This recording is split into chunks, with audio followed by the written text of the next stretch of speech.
Hello. Welcome to the Voter Education Coalition and WOW 6 Lawrence City Commission General Election Forum.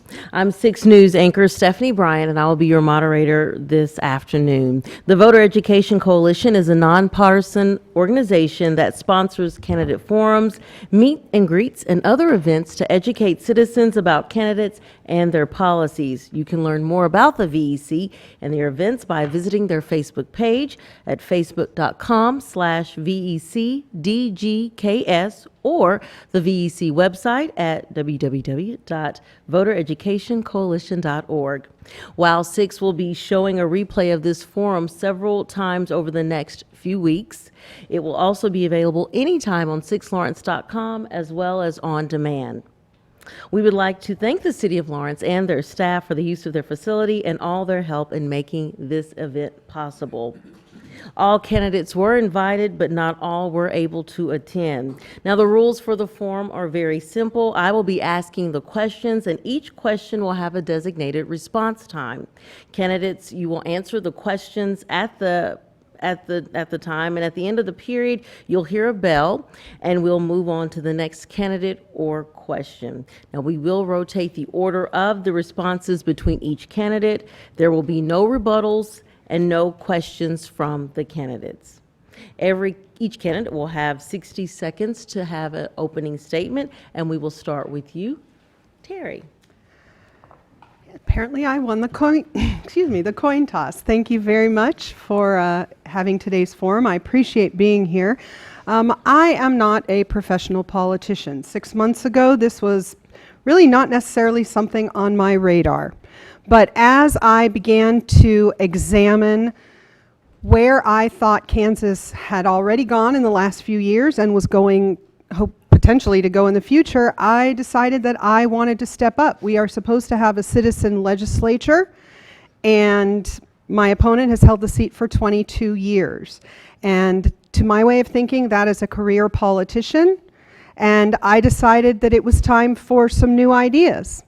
And so I've spent the last 5 months roaming around the district, getting to meet people and listening to their ideas, and becoming more and more taken with the decision that I made, and knowing that I have something fresh and new to offer. And I think it's time for Kansas to have new ideas. Right. Kara. Thank you. Thank you to the VEC, and thank you, all of you, for coming, and all of you who are watching. Thank you, Channel 6 as well. I decided to run for office because the 42nd House District has been underrepresented for a number of years. We had a representative that didn't listen to the people and was a brownback rubber stamper of that conservative agenda. As a result, cuts have been made to all levels of services in our state, from pre-K to higher ed, mental health services, senior care, roads and infrastructure, all have been cut. This not only impacts the services we receive, but it also impacts jobs in the 42nd District. I am eager to go to Topeka and represent the voice of the 42nd District. To all of you, I would like to take your voice there and do the job that I know can be done. The 42nd District deserves better. Thank you. Tom. And I too thank the VEC and for organizing this, and the people who are with us today and who will watch this over the next few weeks. You know, most candidates make promises, many of which cannot be kept. But I promise basically that I will continue to work hard on your behalf and to strive to bring fairness to government, things I have done for the years I've served. And all incumbents have a voting record. And I encourage you to get past the information and misinformation you may hear and actually go to the legislative website and check out my voting record in support of adequately funding education, mental health, higher education, and other programs that are essential to us. And I'd also encourage you to look at who has supported me, and that includes the 2 professional teacher organizations. So, you know, they believe that I'm working for education effectively. Thank you. Right. Senator Ballard. Good afternoon. I also wish to thank. You don't need it. Okay, thank you. I wish to thank the Voter Education Coalition for sponsoring this forum. I am Barbara Ballard, and I'm the state representative for the 44th District, and it has been an honor and a privilege to serve you. I am the Associate Director at the Dole Institute of Politics at the University of Kansas, and I also teach for the School of Education and the Women's Gender and Sexuality Studies. My constituents and I are very concerned about the financial situation in our state. Many of them are worried and scared. The legislature and the governor must work together to make a change. We need to increase our state revenue. I will do all I can to be part of the solution. Thank you very much. Mr. Carlskin. Good afternoon. I'm Jim Carlskin. I'm from the 42nd District, and I too would like to thank the Border Education Coalition, as well as all the people here that's putting this on, working, and those that are attending and those that will be watching. Like many others, a few months ago I didn't really plan on being here today, but because of incidents that was taking place in our state, I decided it was time to make a difference. My parents and grandparents paid it forward, and I felt it was my time as well. I'm a career educator. I teacher, coach, principal, assistant principal, and superintendent. And I've even been an adjunct professor for Baker University teaching school finance. As been mentioned by the other candidates, the state of Kansas has a situation that needs to be identified and dealt with. I feel like with my background, I can bring that, take that to Topeka and bring my experience of working with people, dealing with difficult issues, crossing party lines when necessary, to be able to bring a sensible approach to government. Thank you. With that, we'll begin with the questions. And we will start this first question. We'll start with you, Kara. And you'll have 90 seconds. Do you believe the current level of funding for K through 12 education is sufficient? Please explain why or why not. Well, I think it has been established that the current level is not sufficient based on the recent Supreme Court ruling and the fact that there is another ruling yet to come. Quality educational opportunities for our children in the state are vital.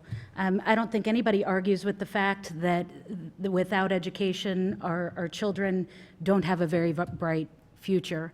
The most important thing in my mind is a fair and equitable school funding formula. The legislature needs to go back in January and begin to work on that. From all the administrators, educators I have talked to, my own experience as an adjunct instructor for Kansas City, Kansas Community College, where I teach dual credit classes for high schools and have lots of interaction every day with teachers and students in the public education system.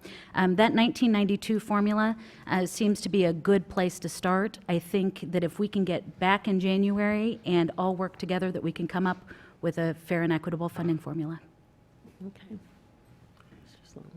And I have a voting record of opposing the governor's ill-conceived income tax reforms that have resulted in the state revenues being insufficient to fund not only K through 12 education, but higher education, mental health, and the other essential programs that government provides. I've also voted against the income tax, or the sales tax increase, rather, because that is an unfair, unequitable tax to the middle and lower income families. But on school finance, the funding must be based on a per pupil basis, taking into account the special needs programs cost more. That can be programs for persons with disabilities. It can be persons who have special abilities. It may be the technical programs or the laboratory programs that take special equipment. And we need to be addressing our funding to the best way to deliver those services. I've also been very strong advocate for distance education, where the schools across the state that may not be able to afford or be able to hire a physics teacher, for example, can use the internet to have a teacher in Lawrence or a teacher somewhere else deliver those educational opportunities. That's the only way that we're going to have an equitable education system and prepare students to go on to secondary or post-secondary or employment opportunities. Representative Ballard. I would say the budget is not adequate for our schools. We have 288 school districts in Kansas. You know, and having served 8 years on the Lawrence School Board, I know what our concerns are in Lawrence, and basically they're the same in all of the districts. It's just the numbers change and everything else. But the real concern I have right now is a growing school district is going to suffer the most, because the block grant gives you what you need, but they will not increase if you have a large enrollment. So you just have to figure out how to treat them, and I think that's unfair to the students in our school districts and to their families who are expecting that we will give them an outstanding education. Part of our money problem is due to the tax increase, and we have to figure out how to increase that funding. But I don't think we should shortchange education.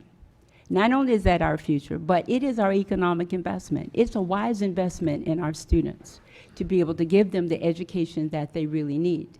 And when we don't give them enough money, there's class size increases. We don't have the paraprofessionals. We're not giving them the other kind of help that they need. And I think we have to take that in account, because everybody's child is different and the needs are different, and the teachers have to be able to provide for them. But you need to have money in order to do it. And if we have to cut someplace, it should not be education. It's going to come back to haunt us. Mr. Carlson. Thank you. I too agree that the level of funding for K-12 schools is not sufficient. Having been an educator all my career, and after leaving the superintendency, when I left in 2010, I've been working with low-performing schools for the last 6 years, and predominantly in areas of Kansas City, Kansas, and Topeka are to the primary areas. And like was said, the 2 years ago, the legislature moved to the block grant. The block grant froze schools. Schools with larger populations and schools with challenging populations to educate suffered. That's one piece of it. Then the other side of it is the small schools, was mentioned earlier. We have 107 schools, high schools in the state of Kansas, that have around 100 or less students. It is very costly to educate those students, with that small a school. But at the same time, they deserve a solid education. We don't have the infrastructure in the state to provide for those kids out there, and it's mainly in the western part of the state. I think that needs to be addressed in this funding formula. As I mentioned earlier, whether it be at risk, whether it be bilingual, special needs, all those need to take into consideration. But we also have to look at the small schools and the large schools, because our state is a very diverse state when it comes to issues like that, and that all needs to be taken into the formula as we move forward. Ms. Mangus. Thank you. First of all, I would like to point out that I will, if I'm lucky enough to be elected, be endorsed by any and all large organizations that promote education. My opponent is correct. He does have the KNEA's endorsement. They have a policy of friendly incumbent. So he is a friendly incumbent. He got that endorsement. I will fight every day as the product of public education throughout my entire academic career for making sure that every single student has access to the resources they need. Now, out in Western Kansas, that may mean doing things with a distance education approach. I wish it were different, and I would certainly try to come up with a funding formula that would allow things to not have to go that route. I do not believe that you can get the most hands-on education possible through a computer. I believe that it is important that we have people working in schools who help students not just with the reading, writing, and arithmetic, but with the actual hands-on learning. For the formula, I have long been a proponent of per pupil funding. Now, I realize that that does not help education in smaller communities where you have a limited base of young people who are in schools. And so I am willing to learn and to listen and to find out ways that we can come up with solutions that do more than just educate people using a per pupil formula. The next question. Do you believe the 2012 tax cuts were appropriate? Please explain why or why not. You get 90 seconds for your response, and we'll start with you, Representative Sloan. Thank you. No, as I've indicated, I voted against the 2012 income tax reform. I also voted against the 2013 income tax reforms.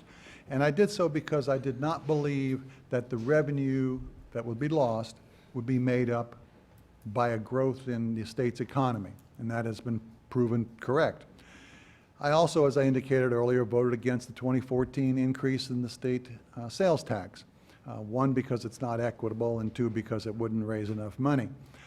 Going back to the 2012 and 13 income tax reforms, now that has cost the state almost $1 billion this fiscal year. That's money that could have gone into education, mental health, state highway plan, public safety, economic development, jobs creation, all kinds of programs that are supported by the people of Kansas. So I also voted to restore those income tax cuts on businesses and on our wealthiest Kansans. In my campaigning door to door from about June 1st until now, only one business owner has said that he or she felt they deserved that cut. Everyone else has said, we need to restore the business tax because they want to pay their fair share. They want to have an educated workforce. Representative Ballard. I'll start with workforce, right? No, I would say, when this income tax is being proposed, Legislative Services, who has advised us over 145 years, has said, we can't afford it. We can't afford it. It's a bipartisan group. They were simply looking at the figures, looking at the data, and saying, we cannot afford to do this because where is the replacement revenue if you're going to take this much? And it's between 200 and 250. And so in the process of doing that, the experts said we shouldn't do it. It just takes too much money from what we have right now. And it's true, because it was passed in 2012. Then in 2013, we made an adjustment to it. By 2014, literally, we were in the hole already. It's exactly what they told us would happen. But the big problem that I think people, or my constituents, have said to me is, I am the secretary in this office. I am the administrative assistant. I pay taxes, but my boss does not. And he makes a lot more than I do. So I think we have to really look at the fairness of the tax. Most people don't want to pay taxes anyway, but if it's fair, you say, okay, I have to do it, I will do it. And you think in terms, that's what keeps your economy going. So mine is a fairness issue on the tax problem that we really have in this state. And we're going to have to fix it because we're getting further and further in the hole, and we can't afford it. Too many people are suffering as a result. All right, Mr. Colston. Regarding the 2012 tax cuts, as Representative Ballard indicated, legislative research said, well, you're going to go in the hole. You know, when they were talking about it, I was, just a regular citizen, and I thought, geez, this is really aggressive. And I think, as we've all seen, they went too far too fast. I think there should have been some triggers in there to either go up or down, but it didn't take place. And there's been a staunch stance on not going backwards or tweaking it by the administration. And recently, in 2013 was the year that the taxes went down almost $700 million.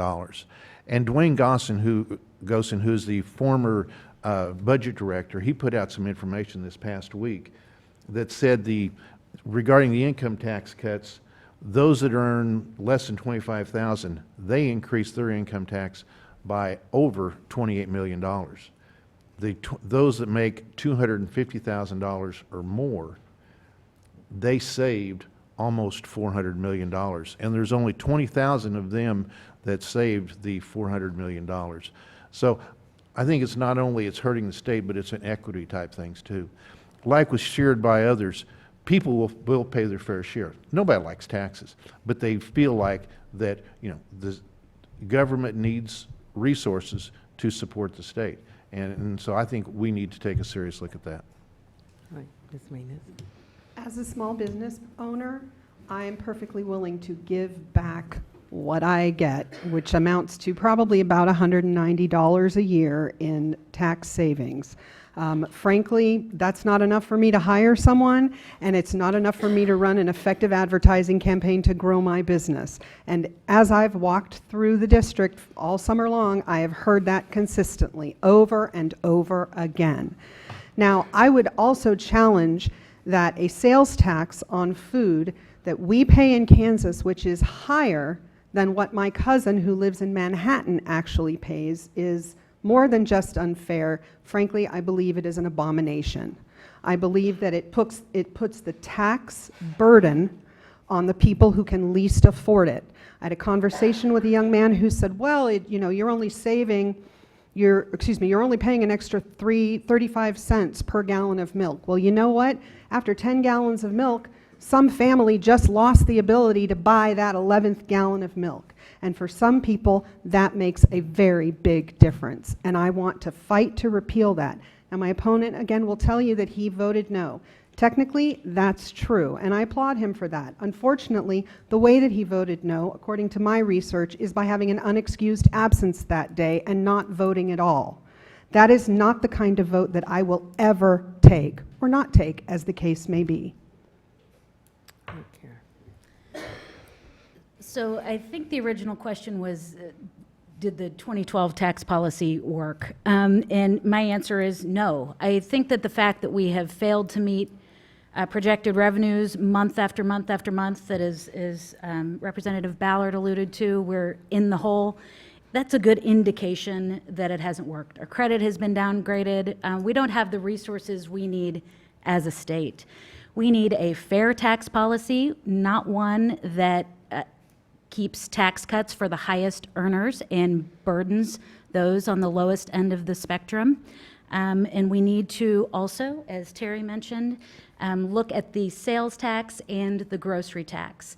Additionally, my opponent had said some things about taxes, but he also claims to be a fiscal conservative. Now, I haven't heard him express exactly what that means to him, but what it does generally mean is lower spending and lower taxes. This glide path to zero that we have taken has not worked, and we do not need a fiscal conservative that will bring us more of the same in this tax policy that we've experienced. With our next question, we'll start with Representative Ballard. What are your thoughts about borrowing from existing funds to cover projected budget deficits? It disturbs me, to say the least. Oh, 60 seconds. I want to okay, tell you how thank much time you have. thank you. It disturbs me, because what we're doing is we're borrowing from everybody. We're borrowing from mental health services, and yet the state established a program that said we were not providing those mental health services, and now anyone who wants to, we're supposed to accept them. But now we've cut the funds, so it's making it very difficult for them to do that. The other thing when we look at it is you can't just borrow. Who are you borrowing from? You know where the money is. 52% of the money is K through 12. Almost 20% is social services. So you're borrowing from people with intellectual problems, with developmental disabilities. You're taking from the aging. You're taking from the frail elderly. You're taking your money from all of these different areas in order to have enough money for the state. What happens to those people? People have paid taxes for years and years and years, and now they need a little help. You're taking from home community-based services, and people don't need to go to a nursing home yet. They want to stay in their homes, but you can't provide services. Mr. Carlskin. Well, being a fiscal conservative, I can answer that question with your question or that comment. Being a fiscal conservative is balancing the budget. You don't borrow money from the transportation department or from the CAPERS, fund to balance the budget. You develop a budget and you get the resources to meet that budget. It's not kicking the can down the road, because we are accumulating we're accumulating massive debt as we move each year. And that's where the issue is. We can't continue to go in debt because it's going to catch up with us. It's caught up with us. We have to balance the budget, and being a fiscal conservative is what I mean when I say I'm a fiscal conservative. There's resources that need to meet, your outgo. Thank you. All right, Ms. Manus. One of the things that I would like to look at, among many other things, when we talk about how to balance the budget, are pots of money that have yet not been tapped. I absolutely disagree that we should be borrowing from funds that we have no intention of ever paying back. Let's just face it. I mean, they're not going to repay the highway fund. It isn't going to happen. I would imagine that most people in this room, for example, think that the multiple millions of dollars that come in through the lottery every year go to pay for things like education. In fact, those dollars go to the general fund and to economic development issues. I would rather see our priorities realigned to take care of those issues that we need help with. Services for seniors, services for people with developmental disabilities, and I would like to see the $42 million reallotted in ways to help backfill some of those vital services. Obviously, our economic development initiatives are not working. So let's try something else. Ms. Reed. I think that we could all agree that we would like a balanced budget. I mean, I would not argue with that. However, to have a balanced budget, you have to have revenue. And right now, the reason the state is borrowing from one fund to give to another is because the revenue is not there to meet the projected budget. So although borrowing may sometimes be necessary in certain circumstances when things don't go exactly as you planned, it is not an appropriate way to handle budget deficits, and it can't be done without a solid plan to restore those funds. Okay, Representative Sloan. Thank you. Borrowing from the Department of Transportation and the fee-funded agencies like the beauticians and barbers boards is an unsustainable way of running state government. And I've voted against those transfers, and I voted against the inadequate budgets that resulted. But I bring your attention back to the fact that the bond rating for our state has been decreased twice by the bond rating agencies like Moody's and such. That increases the cost of borrowing, whether it's for transportation projects like the K-10, or whether it's for higher education construction, or just anything else that we as a state do. That we are, in effect, borrowing from Peter to partially pay Paul. And as my colleague has said, we are not adequately funding anything in that case. And that's things I have worked against and will continue to work against. We need to have a more stable funding mechanism. All right. The next question, we'll start with Mr. Carlskent. Do you favor Medicaid expansion in Kansas? Why or why not? You get 60 seconds. Do I favor Medicaid expansion in Kansas? I feel like that we need to take a serious look at it. There are places that, 31 states have expanded it. And, the state of Indiana is a perfect example with the Governor Pence has a plan which I feel like needs to be looked at. In the last session, there were 3 Medicaid expansion bills that were ready to be put on the floor, but that was prevented to be put on the floor by the Speaker of the House. And I think the key to the situation is we need to take a serious look at it, but we need to have the conversation with both sides of the aisle. I don't think it should, the state right now cannot afford to go into the hole, and if we expand, we need to have an opt-out clause, because there's a lot of conversation that, the Obamacare legislation is probably not, there's concerns about it. So I think we need to have no cost and an opt-out clause. All right, Ms. Manus, 60 seconds. I absolutely believe that we should be expanding Medicaid here in the state, and I will go one further to say that as a state representative, I will do what I can to work with federal officials to make the payment system more accurately accurately reflect costs. It's not just enough to expand the service. We must be providing medical care providers with the dollars that they need to actually provide the services that they offer. Right now, small community care homes for elders and other organizations that take care of people with disabilities, for example, are not adequately paid for the services that they provide. So we, yes, need to expand the system, but we also need to go beyond our own borders and work forcefully with federal officials to get those rates put at a rate that is fair and balanced for the services that are being offered. All right, Ms. Reed.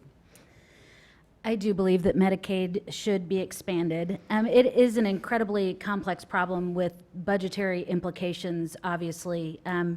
And what I know for sure is that we have missed out on 3 years of tax dollars coming out of Kansas going to the federal government. We've kept them from coming back into Kansas because we refuse to expand Medicaid. The other thing I know for sure is that there are lots of people in the 42nd District that fall in that gap, that are not eligible for Medicaid services now or haven't been able to get off the rolls, and they need to have access to adequate health care. A mother right now that makes over $6,600 a year doesn't qualify for Medicaid. I think that everyone would agree that $6,600 a year is not enough to pay for your own health insurance. All right. Representative Sloan. Thank you. As a committee chairman, I held 4 weeks of hearings on the Medicaid expansion issue. Had hospital administrators, EMS people, ambulance drivers, all sectors of our healthcare delivery system came in and talked to us. And as a result, I wrote the only comprehensive Medicaid expansion bill that was introduced in the Kansas legislature. And I did that in 2015. That would benefit roughly 160,000 Kansans, and it would be the savior, if you will, for many rural hospitals. You've seen one in Independence close. You've seen a Topeka hospital close 2 clinics. There are more on the horizons if we don't expand it. But I go further than that. I am working with a group called Cantel to expand the distance medical care delivery system and get insurance to cover it. I'm working with Lawrence Memorial Hospital and the school district to see if we can't connect school nurses to the hospital via the internet. And I'm working with the State Board of Education to see if we can't have CPR training for all students. All right. Representative Ballard. Thank you. If we expanded Medicaid, you would have more people with health insurance. With the Affordable Care Act, or as people would say, Obamacare, there were people on insurance that never had insurance before. And they've said to you, like, it felt good to have insurance. And they had probably the bare necessity of insurance because they couldn't afford anymore. If we expanded, there would be more people. The federal government would pay now 90% of that cost. We argue about whether or not the federal government will give us that money. It's in the bill. They will pay 90% of those funds. We could have done it. Medicaid expansion wasn't really about Medicaid expansion. It really was insurance reform. And insurance companies were not happy with it at all. And that's where the problem comes in. But it's also, for us in Kansas, anything with Obama on it creates a real big problem. I think we need to get over that part and realize that there's a lot of people out there suffering, in need, with their children, single women heads of households that need to have insurance. That is why I'm in favor of Medicaid expansion. Okay. The next question, we'll start with Ms. Manus, and it'll be, which committees would you like to serve on and why? You get 60 seconds to respond. Oh, man. Wow. I would like to work with children and the elderly. I would like to work on issues that promote the ability to have elders live in their homes and benefit from being a part of the community that they currently live in and in many cases want to stay in. As a rural resident, I'm also extremely interested in helping to promote rural economic growth throughout the state. So I would like to be involved in committees, of which there are many, that deal with those types of issues. I wish I could tell you exactly which one I wanted, but those are the two issues that I'm most passionate about, so you can pretty much stick me anywhere you want as long as I get to work on that. Ms. Reed. I am also incredibly passionate about education, particularly early childhood education programs. Study after study shows that children benefit from early childhood education programs, and it sets them up for greater success later in life. I would love to be able to work in that area and figure out how to make those programs work better in Kansas and expand them and make sure that they work for all of our communities and all of our children. I also am incredibly interested in mental health and healthcare. I did work in the healthcare field for a while, actually remitting insurance, which was incredibly interesting. But we have some really important work that needs to be done in the mental health care field to make sure we're providing services to the residents of the state of Kansas. Thank you. Representative Sloan. Thank you. I'd like to serve on Utilities Committee again and continue my work to ensure that we have affordable, reliable, and sustainable energy, electricity especially, particularly because this is an economic driver for our state as we develop our renewable resources. I'd like to again serve on agriculture, particularly because that's where we take up the water issues. And I am committed to expanding programs that I've already created that resulted in improving and dredging John Redmond Reservoir and the City of Horton Municipal Lake, again, to ensure clean, sufficient water. The new problem I'm working on already with the EPA, the Corps of Engineers, and state agencies is the blue-green algae problem that is a health risk to humans and to animals and causes increased costs to water treatment plants. The third committee would be the Vision 2020 committee that I have previously chaired, because that is the long-range planning committee, and it is not restricted to a single subject area. But we have looked at higher education, we've looked at Medicaid expansion, we've looked at a variety of sources of programs that benefit the state long-term. Representative Ballard. I would like to keep the committees I have, which is appropriations.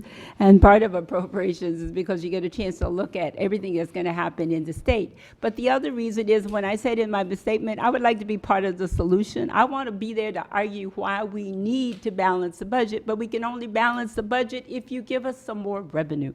You know, so that would be one. Social services, I'm the ranking member on social services. And part of the social services is frail and elderly, parents as teachers, the TANF, temporary assistance for needy families, all of that comes under the social services. And, you know, the need is there. Mental health is in need all around the state. And then transportation, because we've been borrowing from it forever. And I'd like to give us, please stop it. You know, not that I have the power to do it, but at least to look at it, because transportation is economic development in the state of Kansas. Why do you think people brag about our roads? It's because people use our roads. They pay taxes to read. They pay tolls. We make money on transportation. And the last one is CanCare oversight. CanCare, when that program was started, I was opposed to it. That's the Medicaid. Mr. Croston. Thank you. Well, having a background in education for my entire career was education. As I indicated earlier, I have been an adjunct professor and I've taught school finance. I feel like I understand the formula, and I feel I also have a understanding of what is taking place in other states that's taking place good in other states. In '92, we passed a good formula, and I think we need to tweak that to get better. But we talked about education earlier. I grew up on a farm. I grew up on a dairy farm. My family's still involved in agriculture. Most of the communities that I've worked in during my career have all been in Kansas, but they've all been around agriculture. I think I understand the farmers. I've been endorsed by the Kansas Farm Bureau, and at the same time, I feel like that we need to identify the needs of a changing agricultural society. Many people are leaving the farms, and we have to address that to be able to cope with what's coming in the future. Thank you. This next question will start with Mrs. Reed, and it is, what initiatives would you be willing to support to stimulate job growth in Kansas? You get 90 seconds. Okay, I think that stimulating job growth in Kansas, again, these are all incredibly complex problems, and answering them so quickly is difficult. But one of the most important things that I see as really affecting job growth in Kansas is the fact that in order for businesses to be attracted to our state in the first place, we have to have and offer a good quality of life in Kansas. What that means is good schools, good roads, good services, good amenities. Without these things, businesses aren't going to come here. They don't want to bring their people in, raise families in a state that is not providing for these things. So this all comes back to our budget and our tax policy and our revenue. So I believe there are some great incentives that could be offered to businesses based on how many jobs they'll bring to the state, what kind of growth they have over time. But the most important thing is to first make sure that we get our ducks in a row and provide a quality of life that is attractive to businesses so they will want to come here in the first place. All right. Representative Sloan. Thank you. First thing I would do would be to restore the Kansas Bioscience Authority.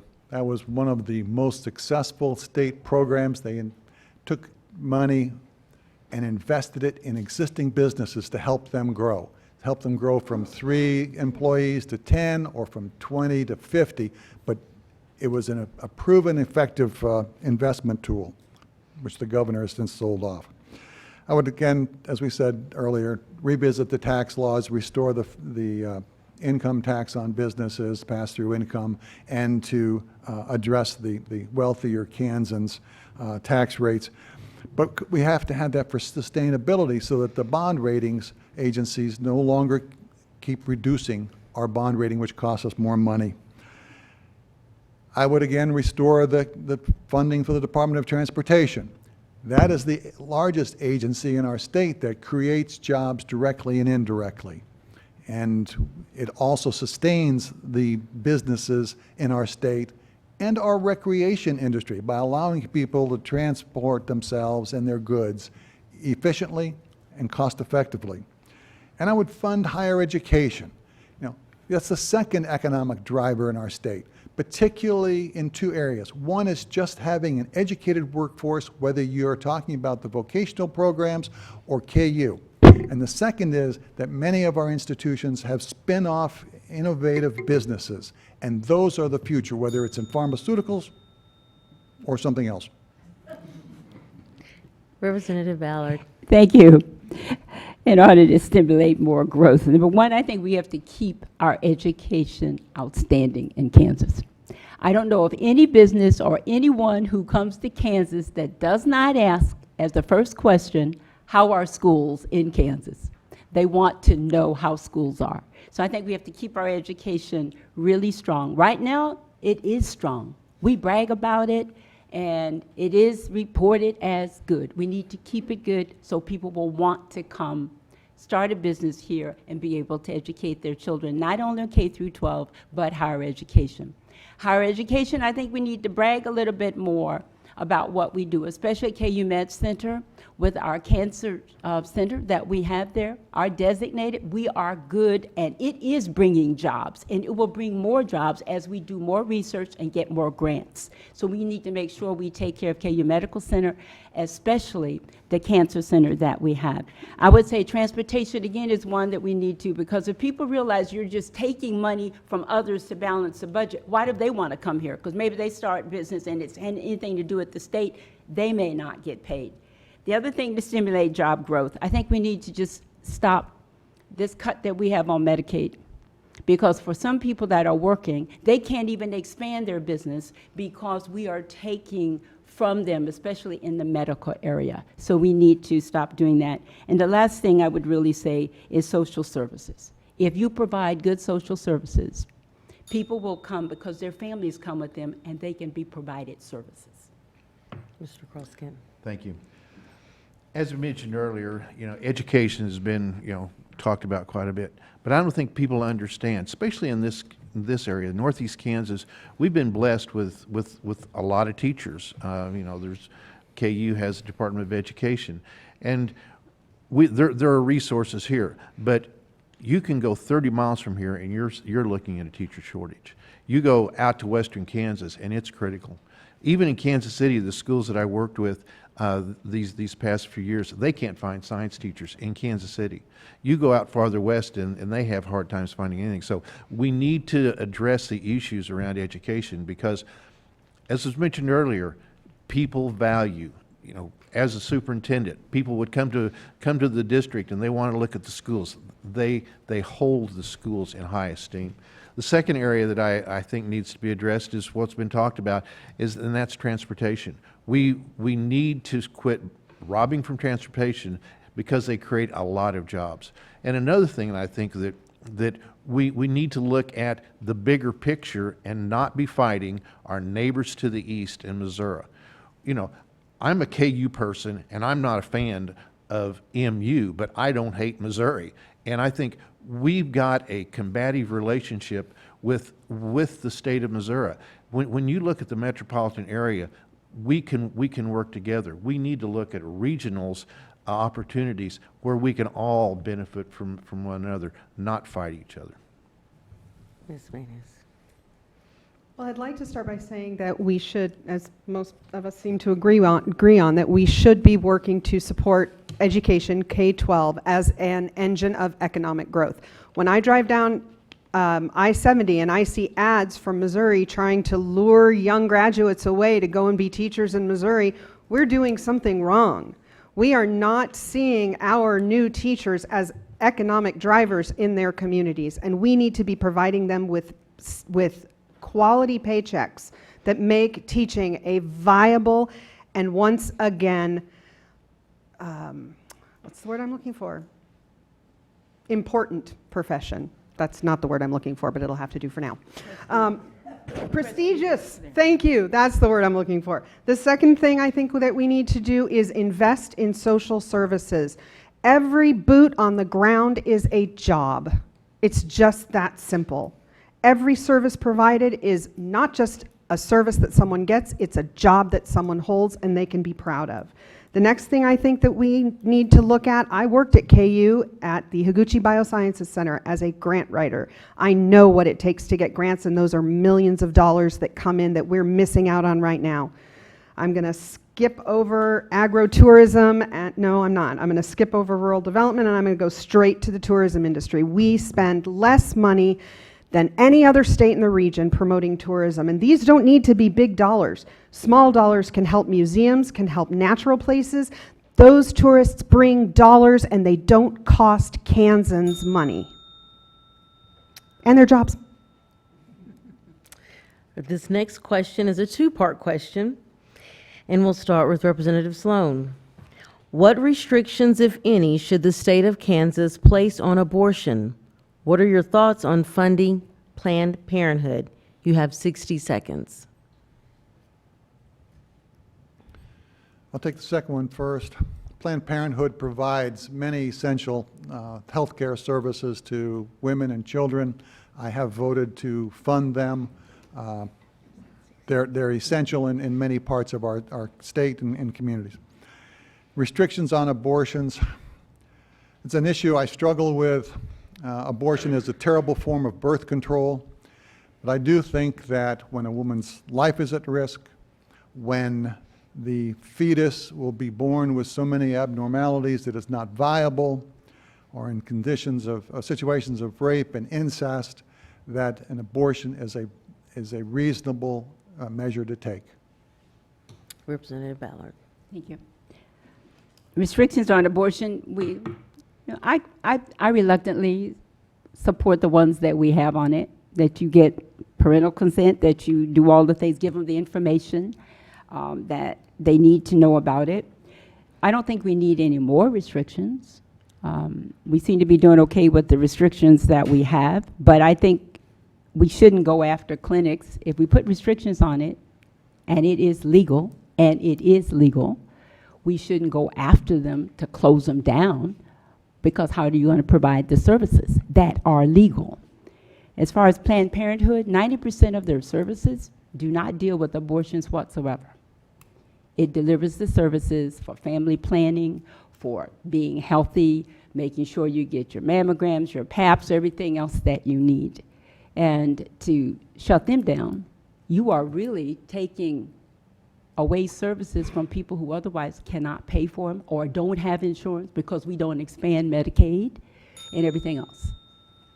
Mr. Carlson.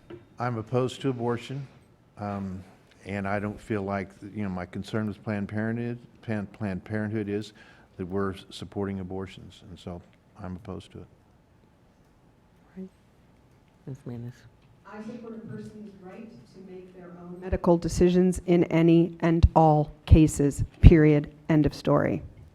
I will support Planned Parenthood because they are helping people make their own medical decisions. Again, period. All right, Mrs. Reed. Abortion is obviously a difficult issue for everyone, and I don't think that there is anybody in this room that hasn't given a lot of thought as to how they feel about it and done a lot of thinking on what they believe. Abortion is the law of the land. It is legal. I would have to agree with Representative Ballard on this one. I do reluctantly agree with the current restrictions that we have in the state of Kansas. I do not think that any more should be put on abortion. And I am fully in favor of funding Planned Parenthood, and I will tell you why. Planned Parenthood provides services to women that they cannot get otherwise. I had a friend in college that had a mammogram through Planned Parenthood when she couldn't afford insurance and found a lump, and that mammogram saved her life. I believe that Planned Parenthood is vital for women and families in our communities. This next question, we'll start with you, Representative Ballard. What do you think is the most underserved population in Kansas? What is the legislature's role in providing for this population? You get 60 seconds. There are many underserved areas in the state, but I can't do it in 60 seconds. But so I will just pick probably one. If I have time, I'll go two. Number one, mental health services. Mental health services is underutilized. We would not have established the Center for Community Mental Health Services if it had not been. We say anybody can come. If you can pay it all, it's on a sliding scale, but no one will be turned away. And yet we know that there's so many people not being served. So I would have to say mental health. We may not think it's as big as the physical health and everything else, but mental health is. Ask the jails in Kansas. They are holding more mentally ill people in jail or substance abuse because they're not getting the services they need. I would have to say that is the most underserved and the most serious and the ones that we really could control and provide peace of mind to people that suffer that. I think the most underserved population are children, low-income children, and with respect to education, they don't have the early childhood services, and having worked in low-performing schools, I see that too much. I've seen that too much every day. What goes along with that is just what Representative Ballard talked about, is the mental health. I've seen too many kids that have to be held down. I'm talking, kindergartners who are running out the doors, who just can't deal with things. There is not enough support of kids in our society, especially low-income kids. And the aged, we've got too much of a population that, we're all getting older, but at the same time, I don't think that the aged population, those with low income, are getting the support they need. So both ends of the spectrum of, the youth and the elderly, I think, are our underserved populations. And the second part to these questions is, what is the legislature's role in providing for the underserved population? Oh, man, They can give us another minute. To my way of thinking, mental health care is an enormous problem here in Kansas, and it's something that I think that the legislature does have a role in playing in mitigating. A lot of people that I've spoken to, door to door, talk about the importance of providing mental health care that is quality and serviceable to people in all parts of our community. I have personal experience with that, as a friend of mine is no longer with us because someone was released from a mental health facility, and so now her life is ended, and the person who ended that life is now in prison for the rest of her life. Our prisons are overcrowded. They are being used as mental hospitals. Excuse me for using an antiquated term, but I believe that the state has a role in providing services to people, whether it be through Medicaid expansion, whether it be through beefing up the amount of money that's provided. Mrs. Well, Reed.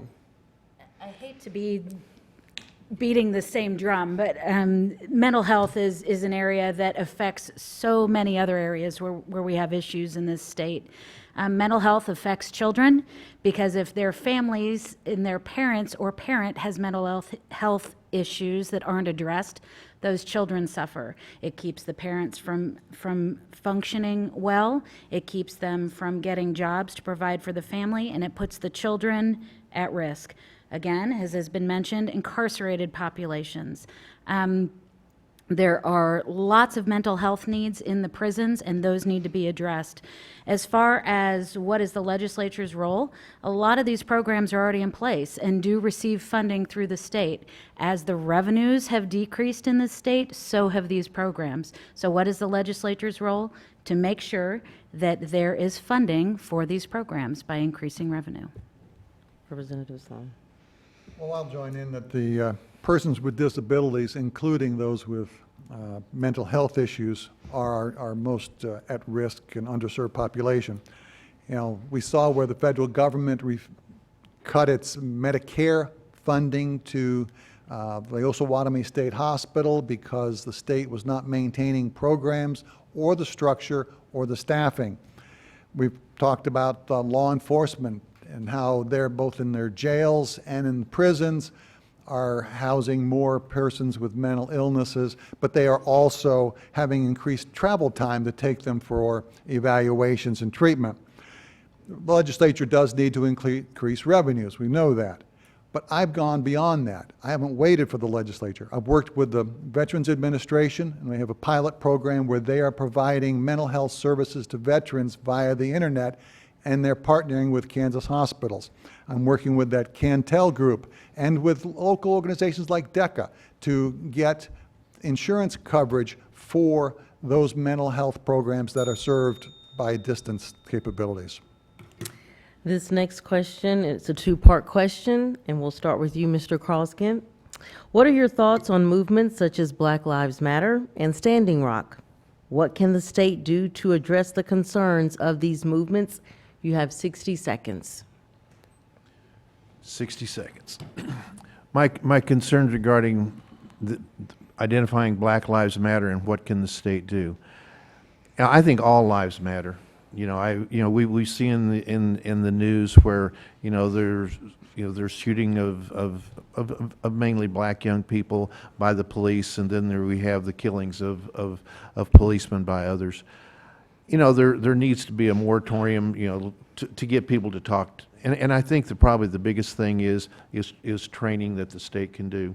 With the cutbacks as far as, with our highway patrol and some of the other, safety agencies that provide, safety resources, we're cutting them too. We need more training for them. We need more opportunities for dialogue to take place where it doesn't get to the point where we've seen in other communities like, Ferguson, Baltimore, and some of those. It hasn't hit Kansas yet, but we need to be cautious. Ms. Magnus.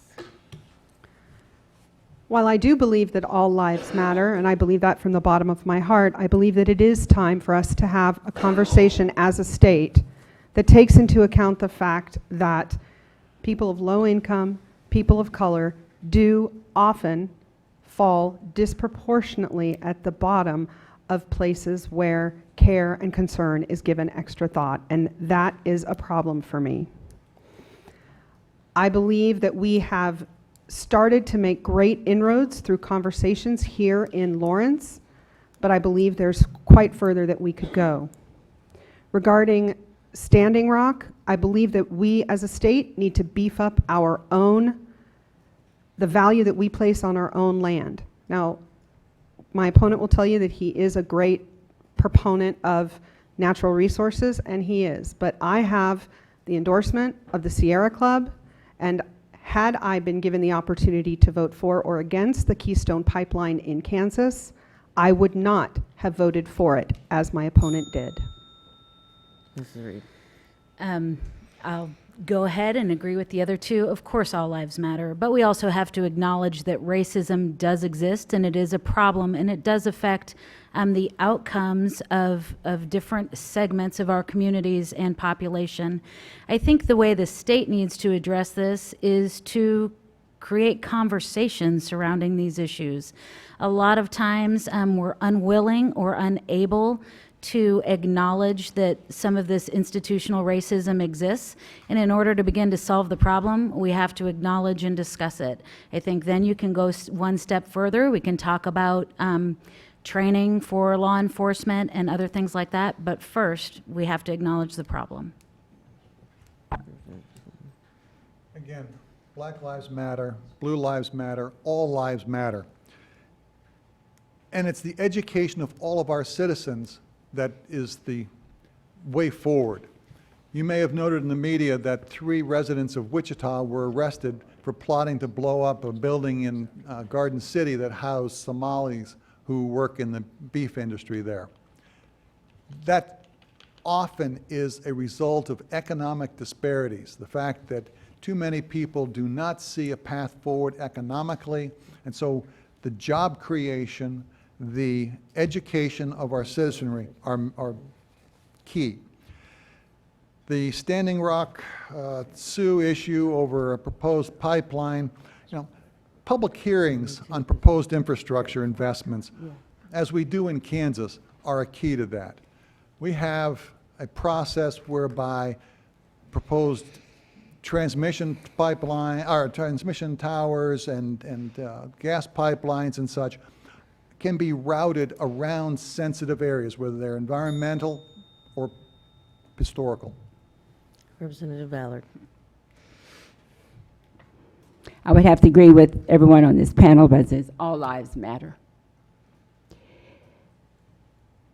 But I think when we got to Black lives, it had a lot to do with the multiple shootings. And it was more of a focus on it. And actually, I think it's been going on for a long time, but no one's been able to prove it. But now with people and their cell phones and everything else, they can record it, they can show it, and everybody can see it. So now we are, quote, forced to deal with it. How do we deal with it? Community discussions would be on the top of my list, so that people would just come together and talk about it. We may do it at church. We may do it in a home. We could do it in the community hall. But we need to talk about it because people avoid talking about racism because they're very uncomfortable. But we have to sometimes do things that we're uncomfortable with. So community discussions would be one. The police academy and all the trainings, they need to have that training as part of it in each police department throughout the state should have that discussion, so people are not afraid to talk about it. This next question, we'll start with Mrs. Maness. What is your definition of home rule? You get 60 seconds.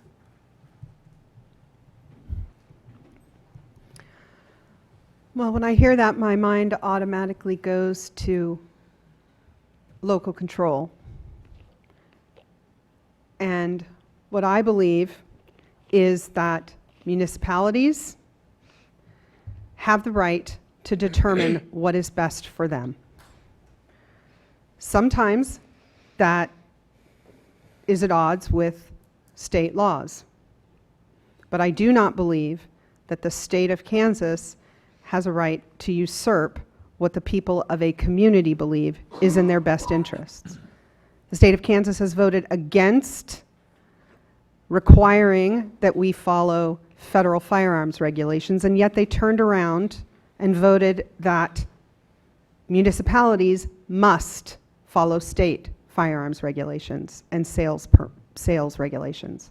I believe that that's an overreach. I believe that it's wrong, and I believe that it is against home rule. Mrs. Reed. Local control and home rule is really the reason that I am sitting here right now. I had a conversation. I sit on the Tonganoxie City Council, and I have had some grave concerns about the way the decisions at the state level come down and tie the hands of the local governments. It is incredibly important, I believe, to allow municipalities to make the best decisions for their own communities. Without that opportunity, decisions being made at the state level for all of these communities that have such different needs, it just doesn't work. So it's an incredibly important issue to me, and I believe that local control should be it will be at the top of my list. Protecting my district and the small communities in it will be at the very top of my list of things to do. Representative Sloan. Thank you. The Kansas Constitution defines home rule and provides it to municipalities. And the Kansas legislature has a responsibility to ensure that certain laws are uniform across the state. It's fine to say that Lawrence or some other community should be able to establish its own gun laws or its own drug laws, as Wichita tried, but there has to be some kind of uniformity. I've been working with the Kansas League of Municipalities in order to try and do a better job of educating my fellow legislators about that balance, about where it is appropriate to have home rule preeminent and where the legislature should be intervening. Representative Ballard. Thank you. I think we should all respect home rule, and we should also look at each of our communities in terms of the people in our communities have also elected a city commission or a county commission, or they elected the school board. They have a planning committee. They have other people out there that they trust to make decisions too. So I'm not sure the state should jump in and decide how it's supposed to be, but I think you have to have uniform rules all across all 105 counties so that we know where we stand. But the people who live in those counties understand what they need better than anyone else. They live there, there every day, and we should respect how they wish to govern themselves as long as they're under the umbrella that everybody has uniform rules. Mr. Kroskin. You know, when you're fifth in line of these questions, you hear pretty similar things. And so I would have to agree, that we have to respect home rule. And there's that delicate balance, as Representative Sloan talked about. But there's some issues that, and I'll use an example, I probably won't have enough time. The gun issue, especially here in Lawrence, on campus, that's a big factor, and I think it should be local control. But I talked earlier about schools, and there's 100 and some schools that have right around 100 kids. You ask for home rule because we need to do something about those. How many of those 100 and some communities are going to say, "Oh, let's close our schools"? So you've got some tough things to deal with, but we need a balance, and I think the legislature needs to understand and respect those differences, that coming down. What is your experience with analyzing budgets? You get 30 seconds for this one, and we'll start with Mrs. Reed. Well, my experience with analyzing budgets, clearly I have a home budget like everybody else does, but that hardly counts, I suppose. Also, my experience with budgets, again, Tonganoxie City Council, we deal with the budget every year. I've had some opportunities to obviously figure out how to balance not enough income coming in with all the services that need to be provided to our community. So that would be my experience. I have done that for several years now, and we've made some tough decisions, and we've done it well. Representative Sloan. Thank you. Well, I'm chairman of a rural water district in Douglas County, so it's a small budget that I oversee and develop. While I don't serve on the Appropriations Committee in the Kansas House, I do closely look at the governor's proposed budget. I do read what comes through the various appropriations committees in terms of budget modification recommendations, and when we come to a floor vote, I have analyzed the budget in trying to determine whether on balance it is favorable and beneficial to Kansans, or on balance it is not. And lately it is not, and I voted no. Representative Ballard. Thank you. Serving on appropriations for the last 14 years, I have a lot of experience with the state budget. Don't always like it, don't always vote for it, but I do help prepare it. So I'm very familiar with the budgets. Social services budget, that budget is $3 billion, and that's looking at all of the different aspects of social services budget. When I was on the Lawrence School Board, that was looking at the Lawrence School Board's budget.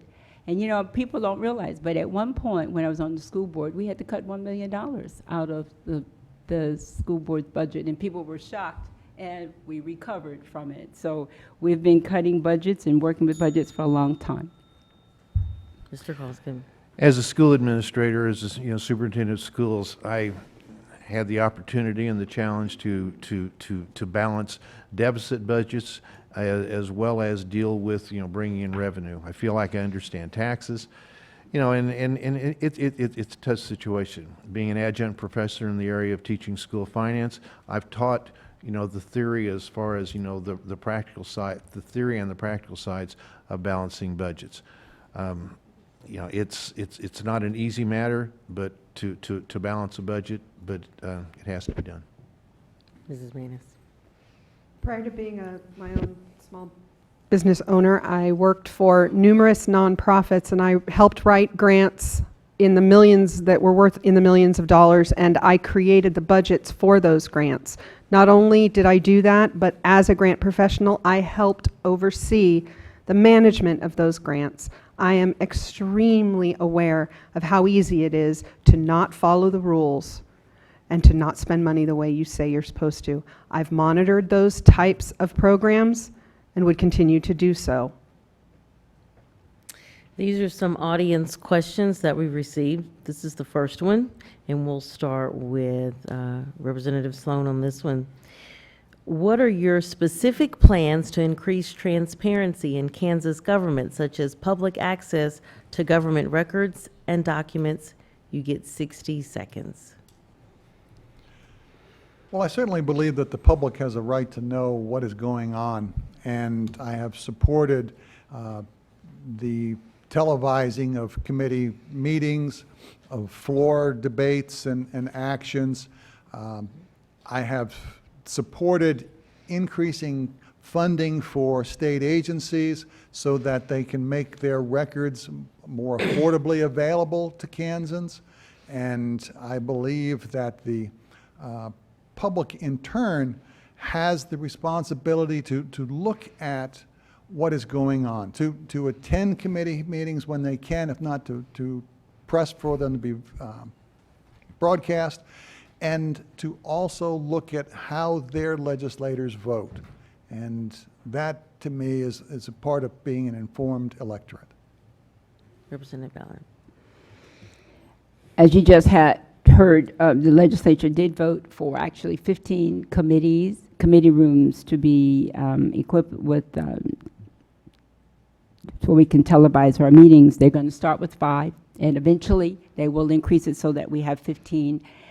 We stream now, but I think there could be even more transparency, because sometimes people don't, they can sit in on budget hearings, and they can learn a lot about what's going on, who's negotiating, who's not negotiating, what points that they're making, and who has the higher hand in that process. And I think sometimes people don't understand that.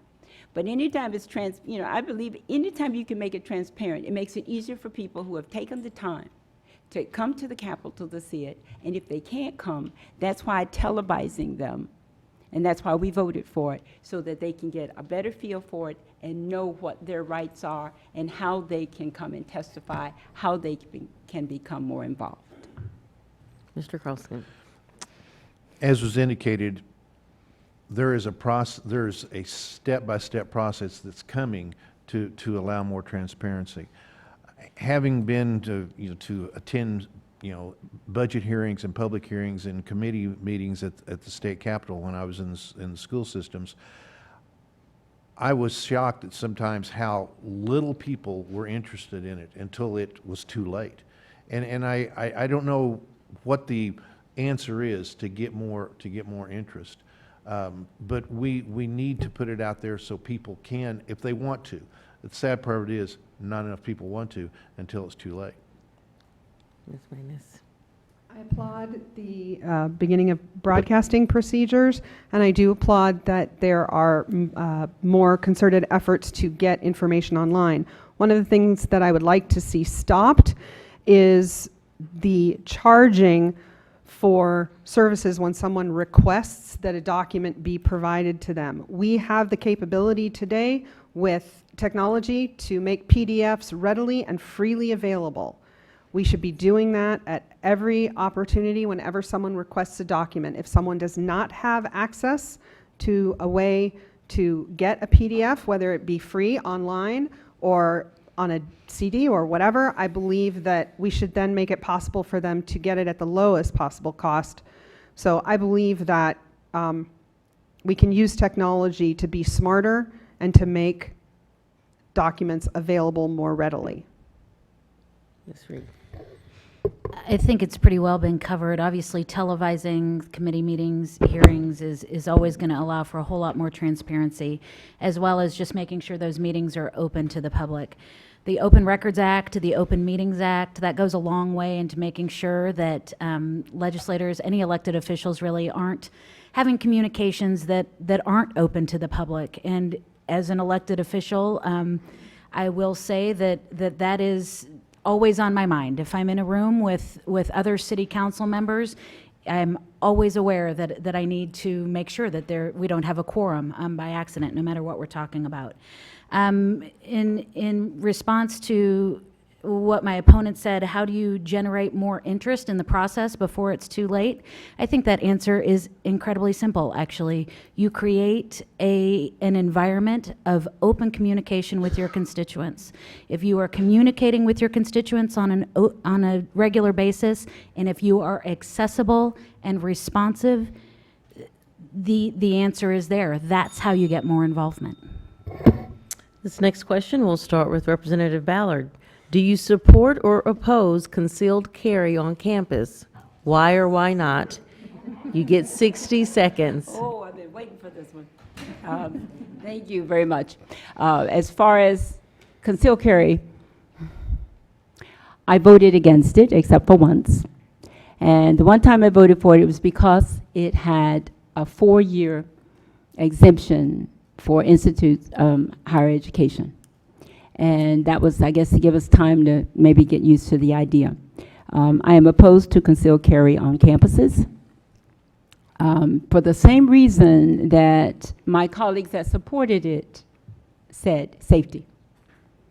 They did it for safety. I do it because of safety. I just don't think it belongs on a college campus. I don't think during that age, even though you have to be 21, we should have it on that. There was a study done, a survey, 82% of people said they wanted concealed carry in the state of Kansas, but not on college campuses. We have 19 community colleges, other colleges, 6 regional institutions, and Washburn. And we don't have to have guns on our campus. That means faculty and everybody else has to have guns. And we don't want to do that. And our students have voted not to do that. Mr. Carl. I'm opposed to having conceal and carry on campuses. Having been a Vietnam veteran and was awarded the Bronze Star, it's a significant responsibility to carry a gun and to know that you could take somebody's life. Too many people do not understand what it is to carry a gun. And, I support the Second Amendment, but at the same time, I think we need to have reasonable background checks, and there needs to be reasonable things in place. If you're going to carry a gun, you need to know how to use it. And I think we've made it too easy for people to carry guns. I understand the safety side of things, but at the same time, I think, reasonable background checks and reasonable understanding of knowing what it is to carry it safe is key. Ms. Manus. Across the board, my constituents who I've spoken, my hopeful constituents, who I've spoken to while out in the community, have said that one of their biggest concerns in the region right now are guns on campus. I've met 2 or 3 professors who are actually retiring because they no longer wish to be on campus where there might be guns. Now, let me be clear, I am a gun owner. I have no problem whatsoever with the Second Amendment. My problem is that when I spoke to one constituent who works very closely in housing, and she said that she is terrified about what is going to happen the time that a young man and a young woman get into an argument, and one of them is drunk, and one of them, or God forbid, one of them is high, and one of them has access to a firearm. I've absolutely heard people say, well, there's so many campus shootings that this would be something that, if there was a good guy with a gun, they could take care of the bad guy with a gun. I do not believe that statistically that is shown to happen. All that's going to do is create a crossfire and kill a lot more people. Thanks very much. So I believe it's wrong, and I think when we all search our hearts, most of us really believe it also. I oppose concealed carry on campus. I am employed by a community college. My husband is employed by a university. My daughter will be going to university hopefully in a few short years. This is of grave concern to me. We need to make sure that we have appropriate training and licensing for concealed carry. We need to have appropriate background checks. All of that being said, I am a proponent of the Second Amendment. There are guns in my home. I grew up with guns. In fact, there were NRA stickers all over every car we owned. But campus is not the appropriate place for guns. It's just not. Representative Sloan. I too support the Second Amendment and own firearms that are in our home. But rather than just talk about whether they should be on campus or not, I've actually met with the chancellor. I've met with Lawrence Memorial Hospital and KU Hospital administrators. I've met with city officials because there are more places that should not have guns than just on campus.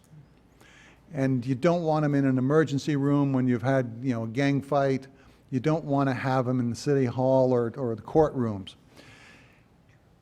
I too have voted to maintain the background checks for people who purchase guns and to require the safety training before they can carry a weapon, because we have too many instances where a person who is untrained is likely to shoot themselves or an innocent bystander. So training, background checks, and protecting against guns in inappropriate places.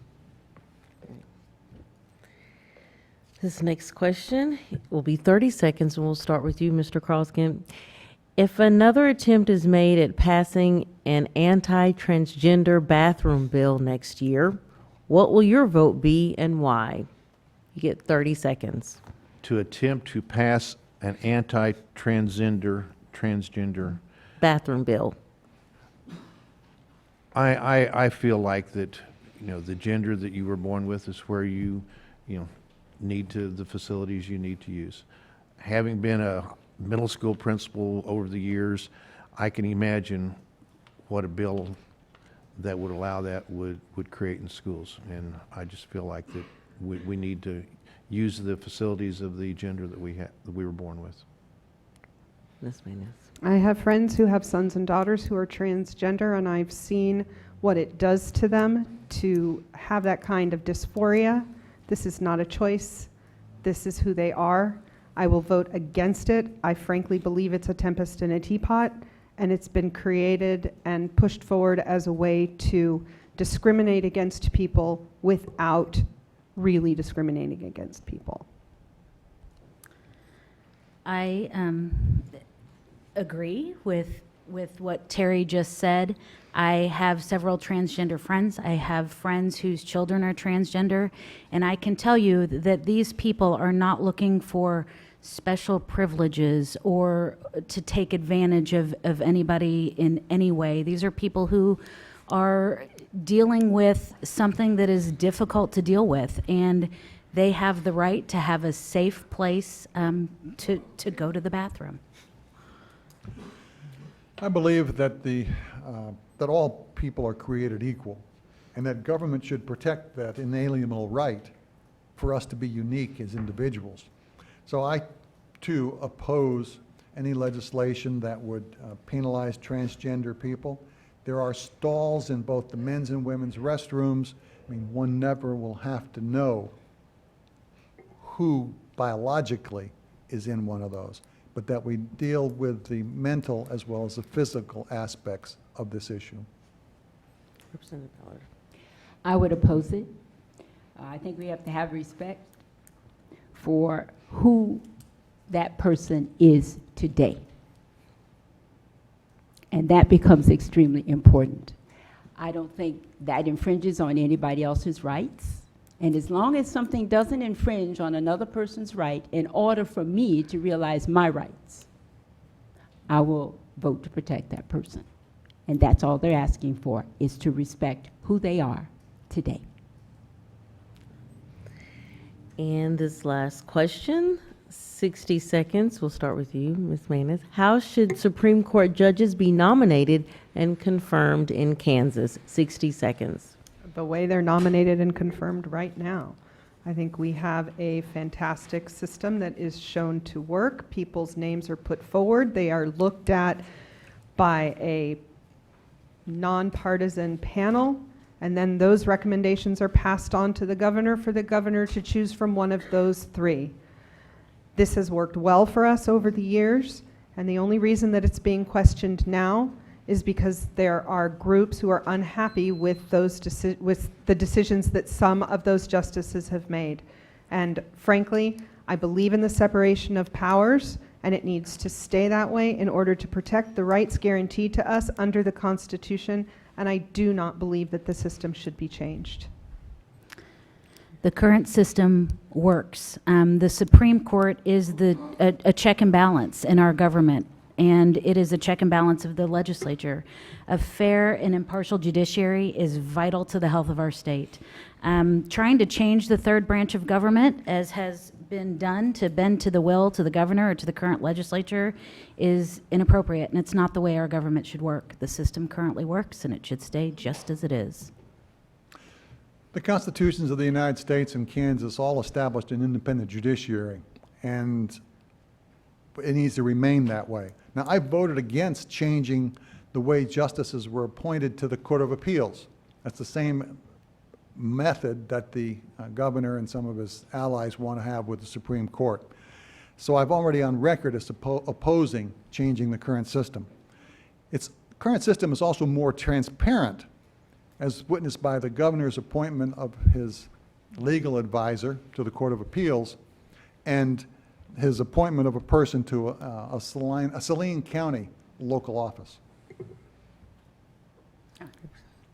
First of all, I want to say I support the Second Amendment, too. I don't think I said that, but now I'll get to my answer, okay? Just don't me. The merit system, I support the way we choose our Supreme Court justices. Now, that system has been in place since 1959, and it has worked well for us.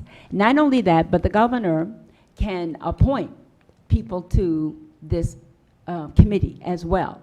So you have legislature and the governor appointing their own people to this. And then it's the matter of vetting them, going from there, and then send three.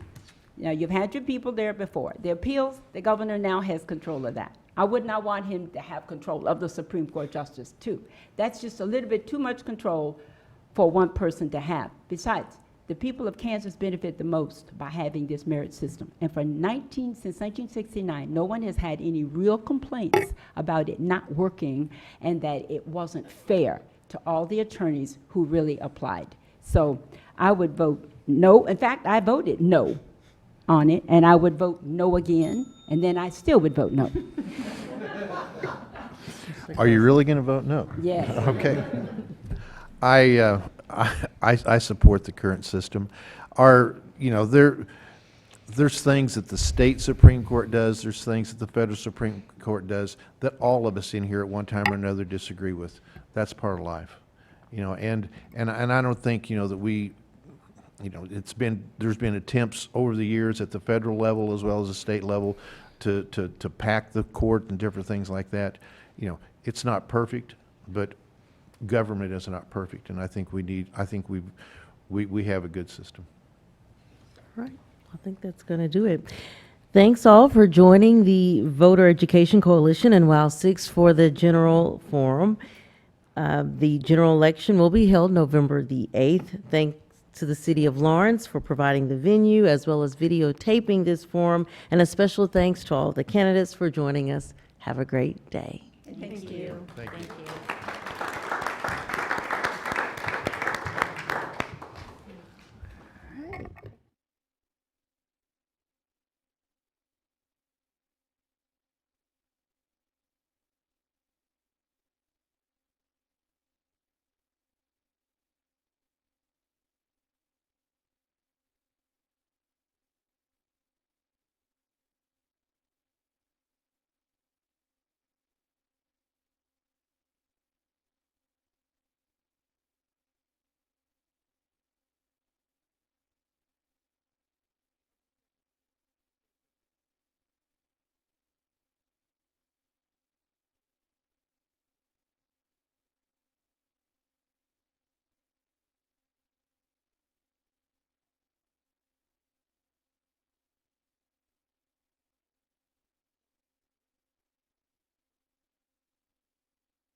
All right, we will begin. Welcome to the Voter Education Coalition and WOW 6 General Election Forum. I'm 6 News anchor Stephanie Bryant, and I'll be your moderator for this evening. The Voter Education Coalition is a nonpartisan organization that sponsors candidate forums, meet and greets, and other events to educate citizens about candidates and their policies. You can learn more about the VEC events by visiting their Facebook page at facebook.com/VECDGKS or the VEC website at www.votereducationcoalition.org. WOW 6 will be showing a replay of this forum several times over the next few weeks. It will also be available anytime on 6lawrence.com as well as on demand. We would like to thank the City of Lawrence and their staff for the use of their facility and all their help in making this event possible. All candidates were invited to the forum, but not all were able to attend. Now, the rules for the forum are very simple. I will be asking the questions, and each question will have a designated response time. Candidates will answer the questions at the podium. At the end of this period, you'll hear a bell, and we'll move on to the next candidate or question. We will rotate the order of responses between each candidate. There will be no rebuttals and no questions from the candidates.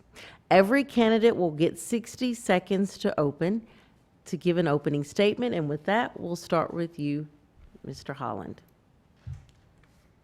Well, good afternoon. I'm State Senator Tom Holland. I first want to thank the Voter Education Coalition for sponsoring this event. I think it's extremely important that citizens get to see and hear from those who would seek to represent their interests in the Kansas legislature. I'd also want to thank you, the residents of the 3rd State Senate District, for giving me the privilege to be your voice in the Kansas Senate these past 4 years. This November, there are 2 individuals running for the 3rd Senate District with very different political philosophies. My opponent is married to Sam Brownback's top political consultant. With her, you'll only get more of the same delusional economic happy talk that comes from Governor Brownback, while our public schools, higher education system, social service programs, and highways continue to wither away. When you take a closer look at the candidates running for the 3rd Senate District, their backgrounds and life experiences, I am confident you'll say yes to Tom Holland and no to Sam Brownback and his echo. I ask you for your vote on November 8th. Thank you. Ms. Francisco. If you live in the 2nd Senate District, I'm your state senator, Marcy Francisco.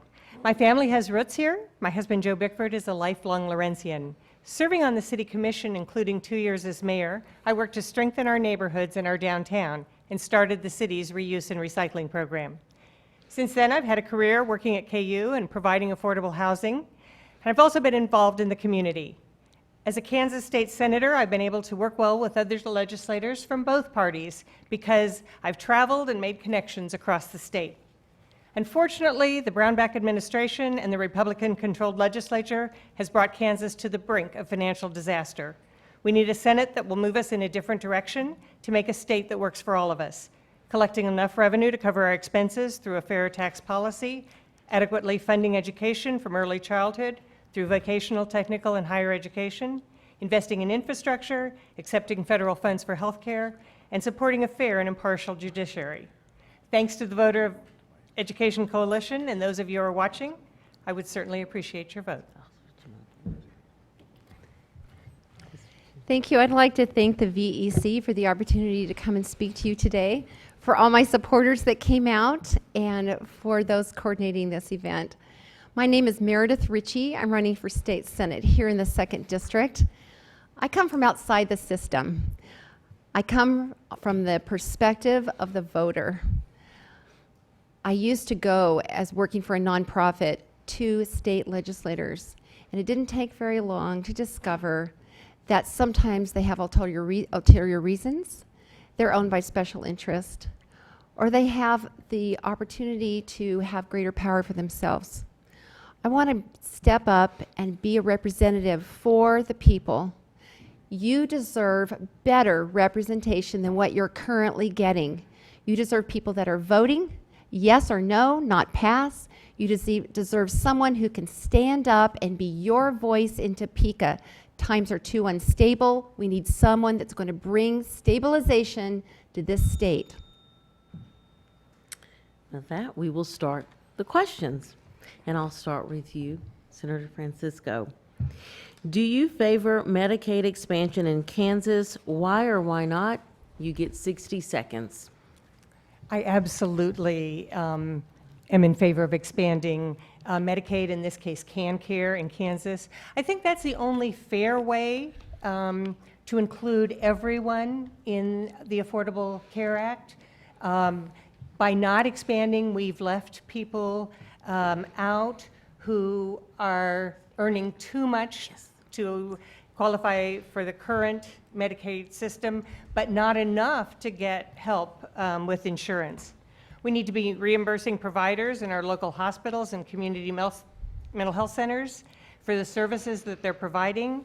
And we need to bring these federal dollars to Kansas to expand employment. We always have an opt-out, and there's clear evidence that this expansion could pay for itself. So let's take that step. All right, Ms. Ritchie. Thank you. You know, I gave a lot of thought into this, and I went out and spoke to the people of this district. And what I learned is they want choice, and they want to be able to have their health care not necessarily taken care of by the state, but be able to take care of it as much as they could themselves. By expanding Medicaid, what happens is the state becomes saddled with a program from the federal government, and over a period of time, it actually has to start paying for it themselves. We have some serious issues with money in our state right now. Adding Medicaid expansion on at this time would seriously bring us down economically. We do not want to be saddled with that. Some hospitals have been in need. However, it's been proven by better management in our hospitals that that can be overcome. I also want to mention that it brings on able-bodied people with Medicaid expansion. And right now, it's covering those that are in need. We want to make sure it stays covering those in serious need. Senator Holland. Thank you for the question. I do favor Medicaid expansion for Kansas working poor. We have approximately 135,000 Kansans in this state, working adults who are just too poor to afford insurance. And when you look at the number one reason for individuals filing for bankruptcy, it's typically because of a medical related situation. We need to help reverse this situation. I believe the expansion of Medicaid is one way, effective way to address that problem. This next question will start with you, Ms. Ritchie. Do you believe the 2012 tax cuts were appropriate? Please explain why or why not. You get 90 seconds. Thank you. As I said, going out and talking to so many people in the 2nd District, the majority of people feel that these tax codes that have been put forth do not make sense for them. They are looking for something that's fair. We have a KU coach right now that his pay from Kansas was able to be put through the pass-through pay system or tax system, and he didn't have to pay taxes on it. We need to be able to have a system that we feel is fair and just. Now, there are some provisions within that tax code that if it went away, that would be a problem. For example, the poorest of the poor would have to pay taxes if we completely took it away. So we don't want that result. We want to make sure that the original intent stays true, especially on the section on jobs. You know, we talk about this pass-through tax on businesses. You know, as I stated, there are some sections of it that are certainly not right. However, as a proponent of strong small business, I want to make sure that our small business is still protected, but we must do it in a way that the tax is just for small business. People can't change over their LLCs, for example, to take advantage of a tax loophole. So if the purpose is to bring in jobs, we need to specify that clearly in that new tax code. Senator Holland. Once again, thank you. That's a great question. No, I believe the 2012 tax cuts were not appropriate. If you'll recall back during the time, Governor Brownback talked about how these tax cuts would be a shot of adrenaline in the heart of the Kansas economy. The whole rationale for these tax cuts was specifically to stimulate economic growth. To date, there has been no material growth as a result of these tax cuts. What you instead have is you have a tax code that is being twisted more and more to benefit the governor's special interests at the expense of everybody else. Specifically, some of the biggest flaws with the 2012 tax cut changes are the following. Number one, the so-called small business non-wage exemption, that needs to be repealed. In tax year 2012, we had over 33,000 so-called small business filers, and these would be people like Charles and David Koch, if you can imagine them being a small business filer, that would qualify not having to pay Kansas income tax specifically for that. And we saw that benefit itself, which is $205 million. Approximately 0.67%, I'm saying 0.67%, received 87 million or 43% of that benefit. That is grossly unfair. That needs to be repealed. The next problem we have in this state is that when you look at the overall deficits caused by the income tax cuts, primarily the result of that was as a result of the collapsing from 3 economic brackets to 2. That portion of the income tax cut cost us about $540 million. That needs to be reversed. The wealthiest in this state need to pay their fair share when it comes to income taxes. That way we can get away from the legislature, as they did last year, from having the highest sales taxes in the nation on food. Thank you. I also agree that the tax policies adopted by Governor Brownback and the Republican legislators in 2012 and 2013 are unfair and unwise. I voted against these changes, and I continue to oppose them. The current policies are undermining the Kansas economy, and they're putting the state in debt. They favor the wealthy and punish everyone else. I preferred the three-legged stool that we used to talk about, where state revenue would come a third from income, a third from sales, and a third from property tax, and we've gotten that stool out of whack. So I believe we should be broadening the tax base rather than increasing rates, but at the very least, taxes should be fair. All Kansans should be paying tax on their income. We've heard comments about the non-wage income exemption. Instead, our policy requires employees to pay income taxes while exempting the profit made by business owners. Business losses should also be able to be deducted. The change to help the poorest of the poor created a cliff where one individual earning more income than another ends up taking home less because that individual earning that dollar over that limit has to pay taxes. We should remove the sales tax from food, or at the very least restore the full food sales tax rebate. We should restore the deductions for property taxes and medical expenses and the homestead exemption for renters. This next question will start with you, Senator Holland. What initiatives would you be willing to support to stimulate job growth in Kansas? You have 90 seconds. The biggest thing we need to do to stimulate job growth in Kansas is to put our fiscal house back in order. Specifically, we have a level of core services in this state that we are currently unable to provide. Whether you talk about the Comprehensive Transportation Highway Program that was supposed to deliver 175,000 jobs during this current decade, whether you're talking about K-12 funding, higher education funding, we need to adjust our revenues to support those core services. So first of all, we need to have a more healthy tax policy that's going to fund core services that we need. Once we are able to appropriately invest in our infrastructure, be it highways, education, higher education, we're going to have those economic incentives that companies most look for when they come to a state to grow. That's what we've got to do to grow jobs in the state. We have to put confidence back into companies and into families that Kansas is a place that they want to live and invest in long term. Senator Francisco. We do need to make investments, and there's a lot of places that the state has the responsibility for making investments that really do help our economy. Probably the biggest one is education. We need to be funding our schools at an adequate rate. We need to be funding early education, technical vocational training, higher education. We could fund research. And I think that's an important area, but instead the state chose to get rid of the Kansas Bioscience Authority, and that I think we're going to see a huge loss from. That was a great way to be investing. We want to invest in infrastructure in our highways.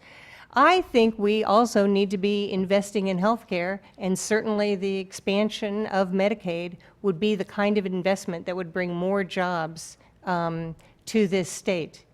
We need to be investing in clean energy, even if it's just requiring a utility to provide a certain amount of energy from renewables. We should be continuing the energy efficiency plan that the governor took the funds from to invest in the ethanol plant that is now closed. So figure out what things we need to do for our state water plan, for stream bank stabilization, for our reservoirs. Let's make Kansas the place that people and businesses want to come to and stay. Ms. Ritchie. Yes, I really like this question because it gets me all excited. I really believe in job growth. I might have stated it, but 51.8% of all people employed in Kansas are employed by small business. So one of the places to stimulate job growth would be to support our small business. I also would like to form a partner. We need to have a better relationship with KU. On the state level, I think even though my opponent worked for KU, we just are missing something. We need to be right there as a legislature. You know, we don't have to be sitting behind our desks just developing public policy. We can get out there and we can partnership and make a development. I love partnerships. That's what creates growth and opportunity. So let's take the best programs that KU has to offer and let's form partnerships with the state so we can bring these businesses in. You know, one of the reasons they're not coming is because the state has been destabilized. So by stabilizing our tax plan, by keeping our taxes in a position that when someone moves here, they go, great, I want to move to this state. I want to bring my business to this state. We need to make it attractive in that manner. And when we do that, we are going to see this state boom. This next question will start with Senator Francisco. What are your thoughts about borrowing from existing funds to cover projected budget deficits? You each get 60 seconds to respond. When we have created a crisis for ourselves with our budget, we find ourselves with almost no place else to go to get funds, but to take them from other sources. And we may have even done as much of this as we can do, but it doesn't make sense to borrow from the highway fund to pay your current bills because we are going to increase maintenance costs on our highways. It doesn't make sense to borrow from our pension plan and think that we can pay it back with 8%. It doesn't make sense to take fee funds from those professionals who've paid into that. We're expecting those dollars to cover review of their professional services and instead leave those organizations without any money. So it's a huge mistake. We should create a budget that we can balance. Ms. Ritchie. Yes, I'm glad my opponent brought up budget. The way to do that is our first response should not be making cuts and raising taxes, but we should have, we should be able to start looking at how our budget is set. We need to direct all revenues into the general fund, and it's not the current practice right now. Once we have a full accounting of our yearly revenues, I believe that we should not be setting a full budget based on estimates. Basing a budget off of rosy estimates, as we've all read in the papers almost every other day, causes a problem, and it's no way to set a budget. Finally, an independent audit has been done and identified over $2 million in possible savings for the state. So while I don't agree with all of the proposals that were given, I think we can come together and we can look at what we can agree on and work at making sure that those savings take place. And by doing that, we're going to create a better situation in our state for this. And by doing that, also, I'm going to add on, we better make sure we have some extra money there for those rainy days, and we've got to work on that. Senator Holland.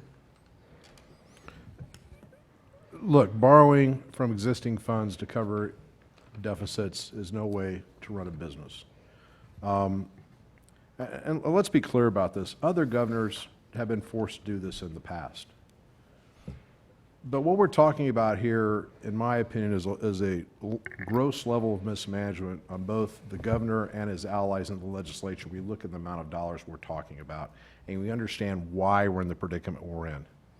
When you go back to 2003, when you go back to the Great Recession of 07-08, those were external economic conditions where the state was facing downward revenue projections. There was nothing the state could do about that. We're talking, however, in the case that we're currently in, this is a self-inflicted wound by the governor of a disastrous tax policy that never materialized the jobs that he claimed that it would. Just last week, Chris Courtwright, at the Legislative Research Estimate Department over there in Topeka, talked about $920 million more money that we would have if we had not adhered to that tax policy. What we're doing is wrong. The next question, we'll start with you, Ms. Ritchie. Do you believe the current level of funding for K through 12 education is sufficient? Please explain why or why not. You have 90 seconds. Well, this is the most important issue hitting the state right now.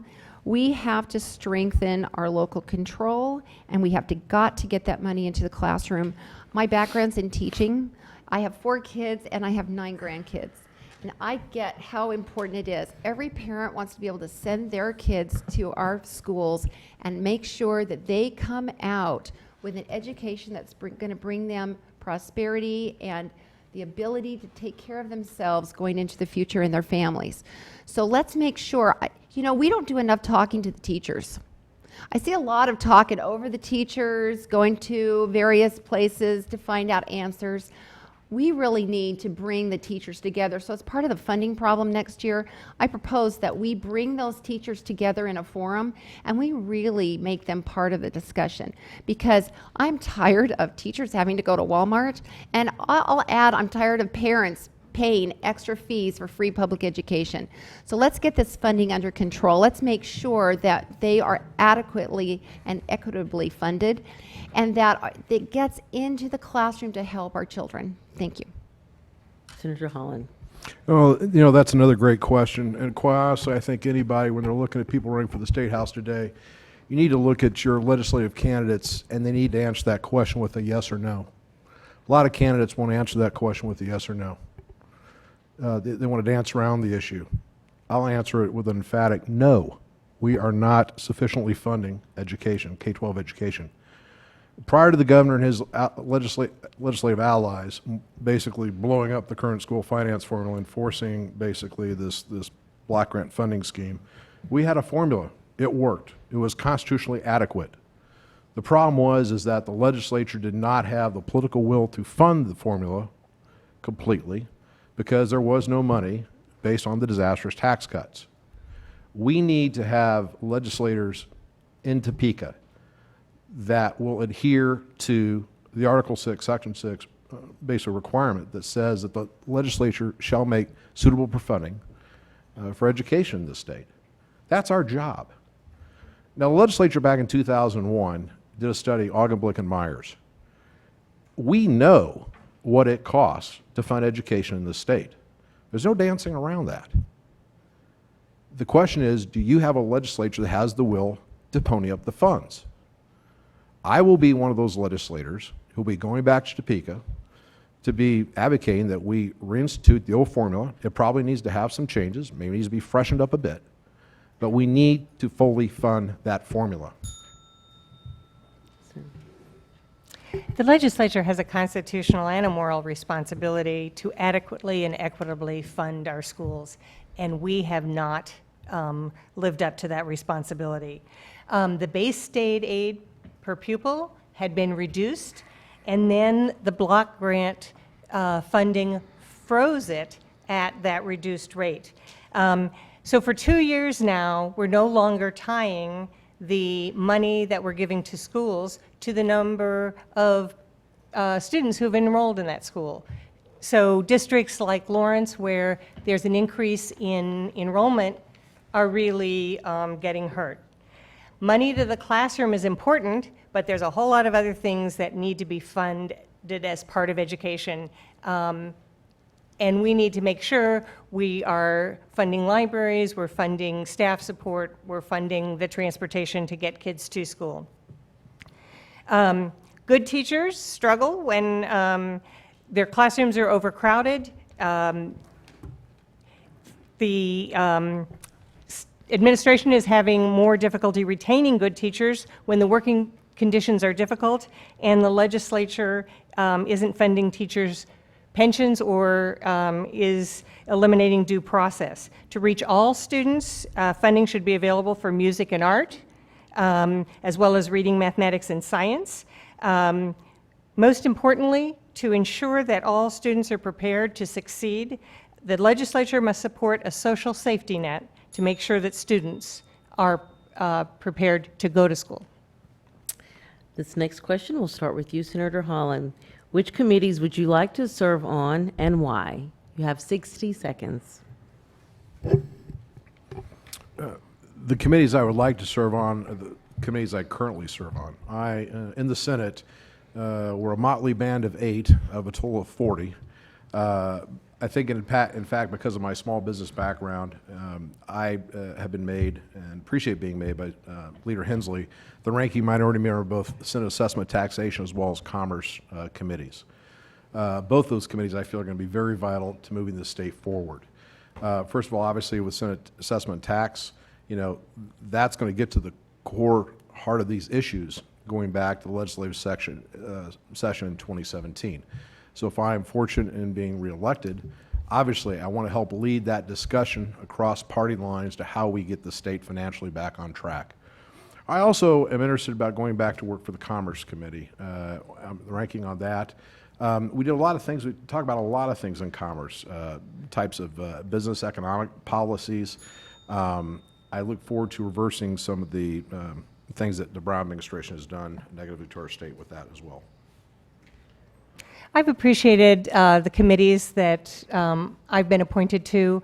I am currently serving as the ranking minority member on Agriculture, Natural Resources, and Utilities, and I also serve on the Ways and Means Committee. So it's been really interesting, especially as we were talking about a state water plan, talking about energy issues, talking about making a local food and farm task force, to see how information in those committees could work to help. I'd also like to see the reinstatement of the Arts and Culture Committee that I enjoyed being on. And I wouldn't mind being on tax and working with Senator Holland. Mrs. Ritchie. Yes. Well, first and foremost, I'd like to be on the Education Committee because that is my background and I have a strong interest in that. Do you know that right now 60% of our Kansas graduates that are going to Johnson Community College are taking remedial classes? And having to take remedial classes, that's a huge concern.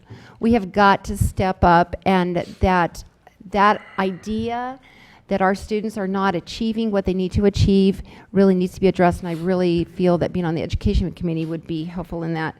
I'd also like to be on the Ag Committee. We used to live in Lawrence, and then we moved to Jefferson County, and I watch how hard our farmers work, and I'm very interested in supporting our farmers. It's a huge segment of our Kansas population and the beef industry and associated businesses that go along with that. Also, I'd like to be on the Public Health and Welfare Committee. We have a problem with opiates in this state. We need to address that. We need to address mental health. And those are great concerns of mine. This next question, what are your thoughts on movements such as Black Lives Matter and Standing Rock? What can the state do to address the concerns of these movements? You each get 60 seconds. We'll start with Senator Francisco. I think that it's going to be very important for all of us to recognize the differences in opportunities that have been available to individuals based on their race and based on their zip code. So in terms of Black Lives Matter, the state does provide some funding for the Kansas Law Enforcement Training Center, but we need to be recognizing that this isn't just a matter of police training, that there's a very real difference between a traffic stop and an investigatory stop, and make sure that we're not stopping people asking inappropriate questions, putting them in a situation where the police is not being helpful to someone who has not committed a crime. I was one of the few senators who voted against the property tax abatement for the Keystone Pipeline. I think we have to be very careful making sure that we respect property rights. Mrs. Ritchie. Yes, these groups have concerns, and certainly they need to be addressed. I believe that we also need to not forget that they need to be addressed in a civil manner, and that they need to follow what is set out when they go address their issues. So I really want to make sure that that's set forth. I think that all lives matter. I really have a great deal of respect for our first responders, and I think that we owe them the idea that they're not inherent with racial issues, and they certainly have done a wonderful job in our community and in our state. You know, my opponent's talked a lot about safety issues, but, you know, she's voted pass on a number of safety issues, including a lifetime imprisonment sentence for aggravated habitual sex offenders, which means she didn't vote yes or no. She voted pass on making sure individuals convicted of violent crimes are not able to teach in public schools. You know, she mentioned safety issues. I think she's proved that pass is not acceptable. Senator Holland. Well, I think the Black Lives Matter movement, and this is just me speaking from my own perspective, you know, it obviously, I think, has, you know, just reinforced me and countless millions of others across the country that, you know, there are racial profiling issues out there, and we need to all recognize, you know, that as a nation of diversity, you know, that we have to respect our perspectives. But I think the best way we do that is we come together as groups. We have law enforcement work with communities, and I feel positive that you know, eventually, you know, as the awareness of these issues are raised, that we can successfully work through them and have a better society. What restrictions, if any, should the state of Kansas place on abortion? What are your thoughts on funding Planned Parenthood? You each get 60 seconds for the two-part question, and we'll start with you, Mrs. Ritchie.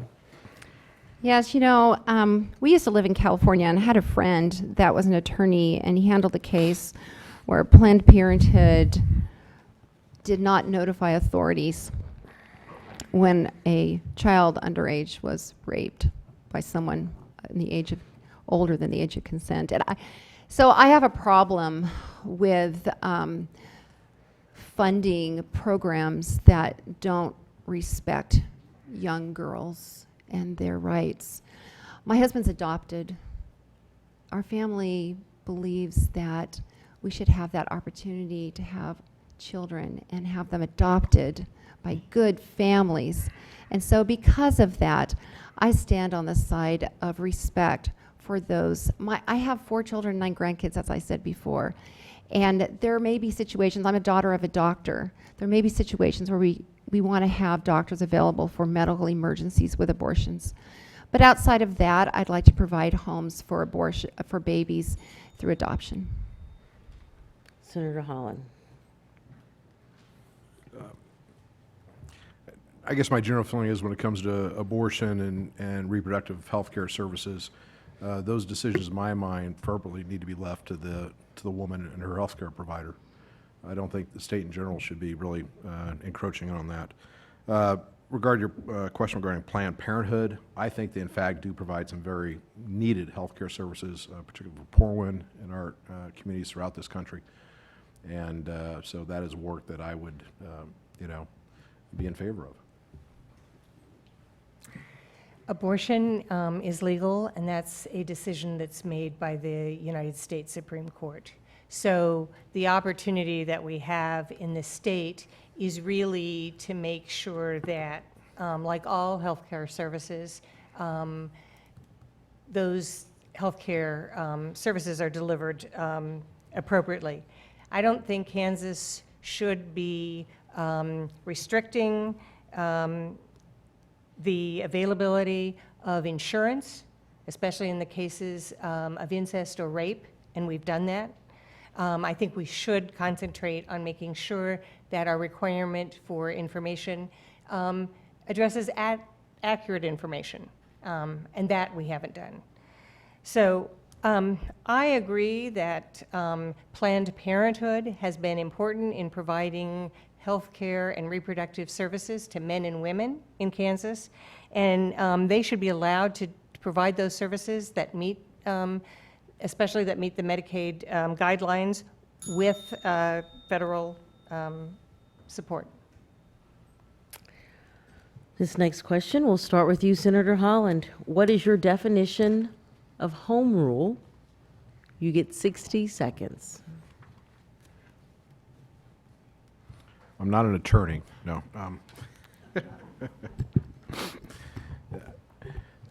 To me, a very simple place, definition of home rule is basically where the state constitution has not carved out through government and the legislature, basically, what I would say, uniform application of law across municipalities in the state. So in my mind, specifically where the Constitution and the statutes do not uniformly talk about issues, that is things that should be left up to home rule, i.e. the local units of government. I think Senator Holland was correct that home rule refers to an opportunity where the state has not adopted a uniform application of a statute, then a local unit should be able to address that issue as most appropriate for that local level of government. One of the things that we've seen certainly is, I think, intrusion from the state into local and county responsibilities. And if we have legislators that haven't had any experience in local government, then I don't think they have an understanding of the responsibilities that those local governments have and where we should let them carry out those responsibilities. Actually, if we had someone that didn't have experience in local government, we'd have to knock out our president. So I don't think that really has anything to do with it. I think that I'm going to take a different focus on it because it's been discussed about following the Constitution compared to going down the hill. You've also got the federal government mandating specific things for your states. And I think that our states have to really stand up because we have things that are mandated and then the states don't have the money to pay for it. And that becomes a very difficult situation. So I really believe in states' rights. I think we have to look at that. And the same thing with the state mandating something to the local government that may not have the funding for it. There needs to be some understanding there. So definitely there needs to be respect. But it does have to do with the Constitution, and we need to make sure that the Constitution of the state is respected. This next question is a two-part question. And it's, what do you think is the most underserved population in Kansas? The second part to the question, what is the legislature's role in providing for this population? You get 60 seconds, and we'll start with you, Senator Francisco. I would have to say that there are a lot of places where we're not providing adequate services. I think probably the most underserved population is early childhood. I think the state is not taking on the responsibility we should for providing enough services and making sure that every child is tested for hearing and sight, and that we're getting programs to them early. The other issues, of course, have to do with healthcare, because we have left gaps by not expanding Medicaid and have not provided services to people who are working poor, who in other states would have much greater access to health care and mental health services. You know, there are 3 areas that are underserved, and I think my opponent did state them correctly. And we've got the aging, the poor, and the children. However, it's quite unfortunate that the way she has voted has not reflected that. For our elderly, she voted pass, which she said her pass votes mean no. And so that would have been a pass on the Silver Alert to fund our Alzheimer's patients. She said that means no. And if that's the case, then that does not protect our seniors who are most vulnerable. She says she protects children, and that would be underserved. However, she voted pass on the Senate bill restricting dangerous synthetic drugs. And if it means no, then that's a dangerous situation for our children. And when it comes to the poor, she voted pass on a bill that for our poorest of our seniors who at a certain, under the, who are not making enough at a certain poverty level, would not get a tax credit for their property tax. We must serve those that are in need. Senator Holland. The way I understand your question, I guess in my perspective, there'd be, I look at basically probably 2 areas. I'm thinking more geographical areas with, I guess maybe 3 within the state in particular that stick out to me as being basically disadvantaged. Number one, I would say probably our urban, less economically affluent areas in our inner cities, probably portions of KCK and Sedgwick County, those would jump out to mind. I'd also, in particular, probably think of areas in our rural settings. We talk about southeast Kansas, where there's been a lot of job loss, and you're not seeing many companies coming in to fill those jobs going elsewhere. As far as what I believe the state need to be doing is a number of things. Number one, once again, I'm going to get back to my same old song without being Johnny One Note again. We need to have basically revenue streams that properly fund core services. If we can have healthy K-12 as well as pre-K programs, for example, they can get to these communities and help these kids. That's a great step forward. All right. What is your experience with analyzing budgets? And we'll start with Mrs. Ritchie. You have 30 seconds. Sure. Well, I ran a state organization in California for a nonprofit, and I had to work on their budget situation there. And that was a great experience. You know, honestly, people think it's different. It's not that different from your home budget. You have money coming in, and you have money coming out. I've heard a lot of talk today about funding. Where are you going to get the funds? Is it all going to come out of our pockets? We do need to strengthen our revenue streams. We do need to change our tax plan. Changing it too much, we're going to have to be careful. Over 70% is helping our individual Kansans. So you got to keep an eye on what's important. Senator Holland. As far as analyzing budgets, you know, I really don't serve on any of the budget-related committees in the Kansas legislature. One thing I am, though, outside the legislature, I am a small business person. And so, you know, I have employees, been making apparel since 1994. Obviously, you run a business, you have to be able to manage budgets so you can deliver product and services to your customer year after year successfully. I do want to point out that my opponent, she has been on record from the Lawrence Shore World as supporting the governor's failed tax policies. Once again, I think a big problem with this governor is just his total failure to budget when we've had 3 years of inadequate revenues and not adjusting accordingly. Thank you.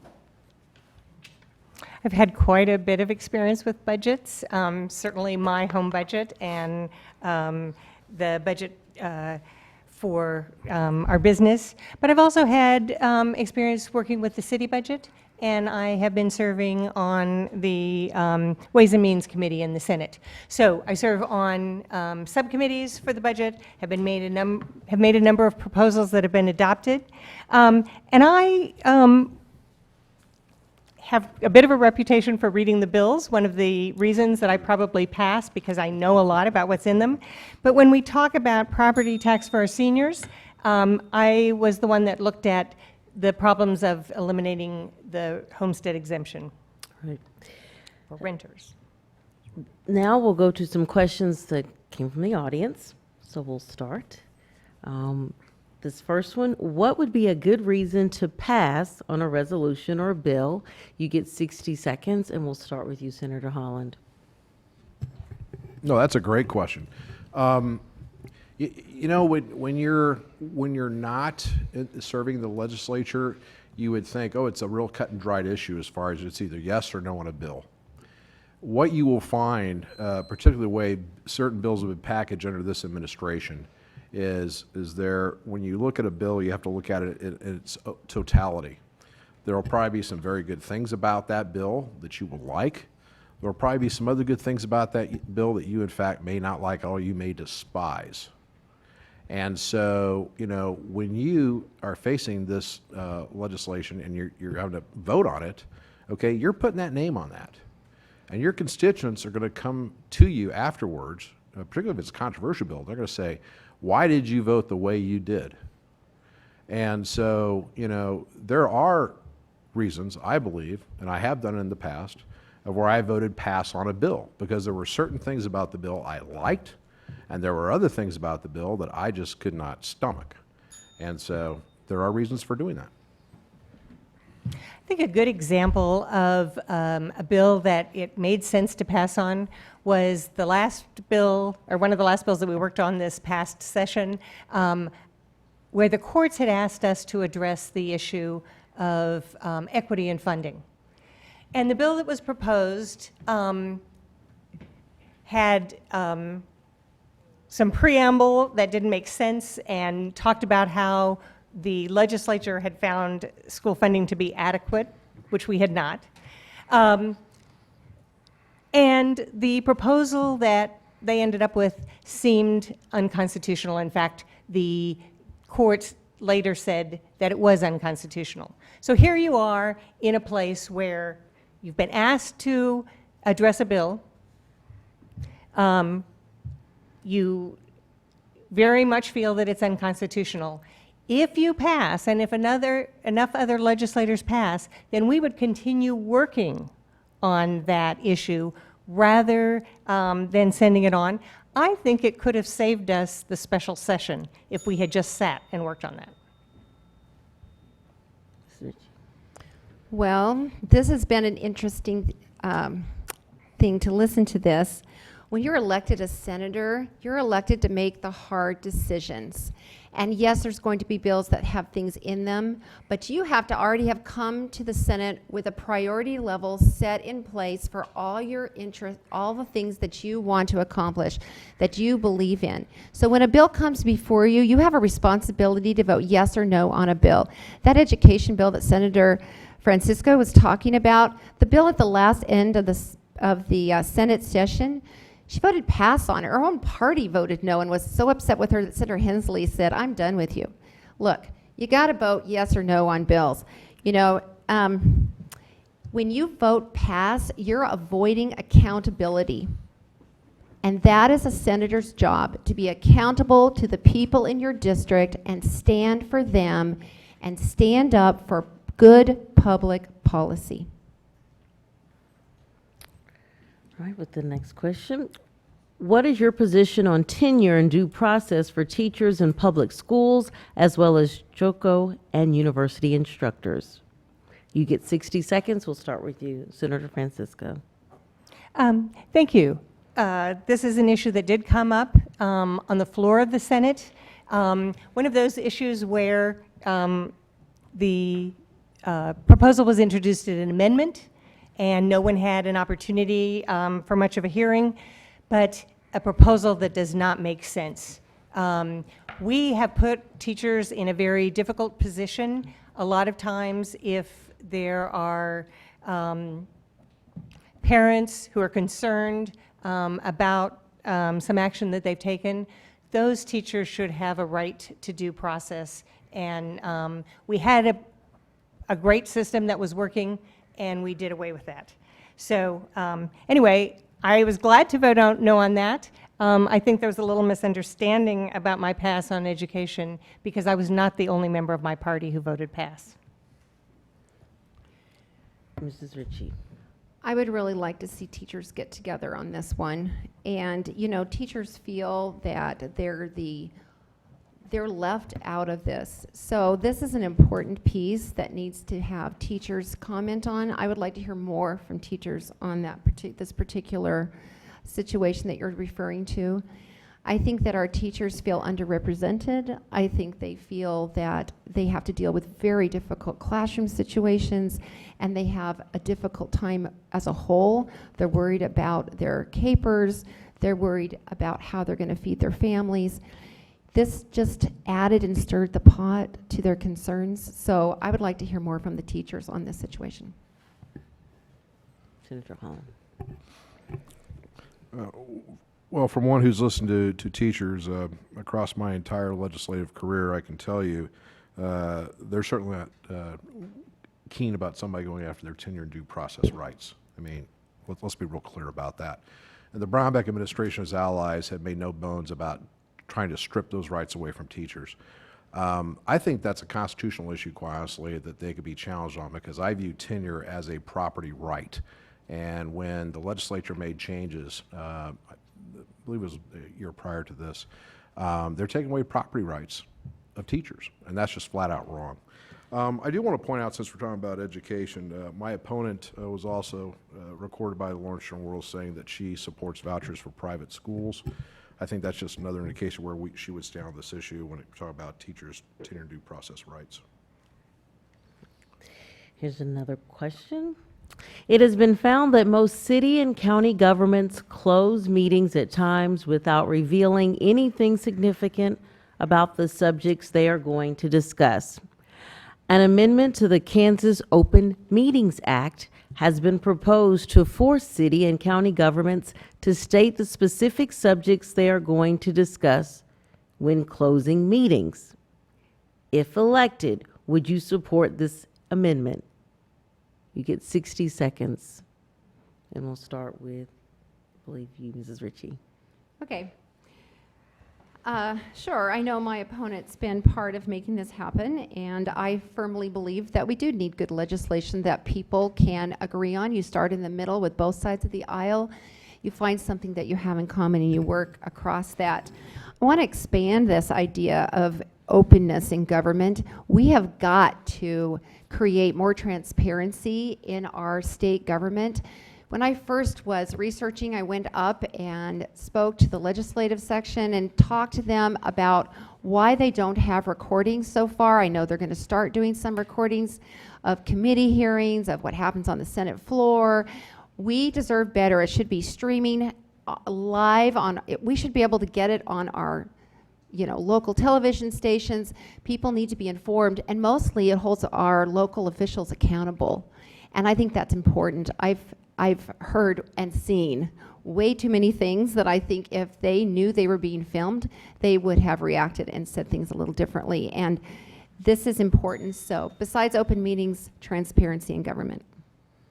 Senator Holland.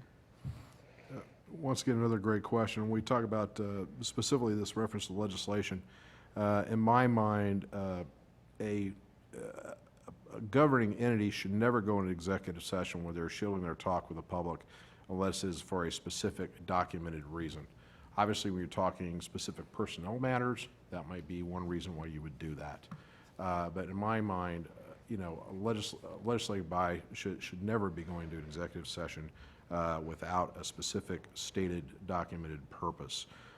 It just goes back to what I see as the Brownback administration more and more trying to cloak government. We saw some, what I thought were some fairly obnoxious things pulled during the legislative session maybe a couple years ago, where we literally had bills being voted on in the middle of the night, okay, that had not had full public hearings in both chambers. These are the types of shenanigans the Brownback administration and his allies are doing to try to put through initiatives that the general public does not support. And so we need to hold all officials accountable to make government processes more open and visible. Senator Francisco. Thank you. I was pleased to introduce this measure. And it really was after quite a bit of looking and discussing what was the difficulty in the instructions we've given to cities and counties.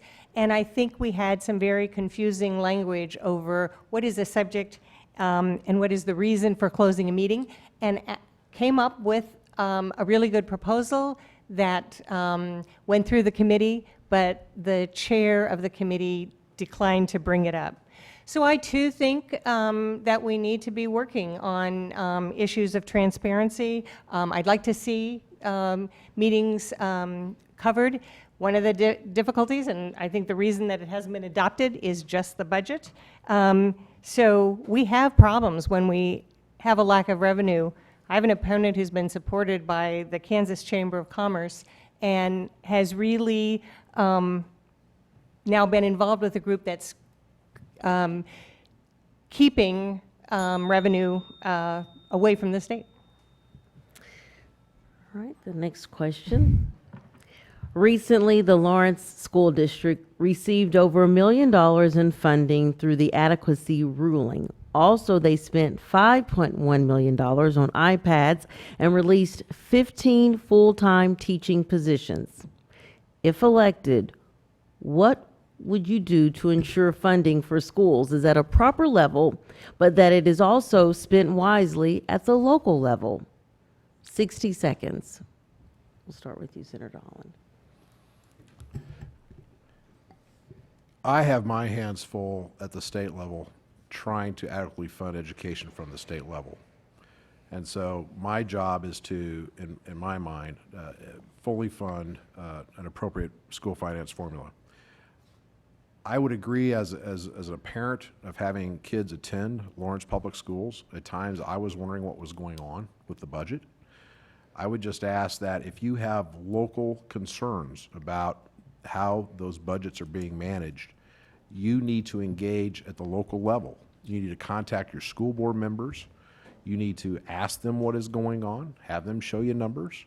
You know, Vanessa Sanborn and others, I mean, you know, they're great. They'll share information.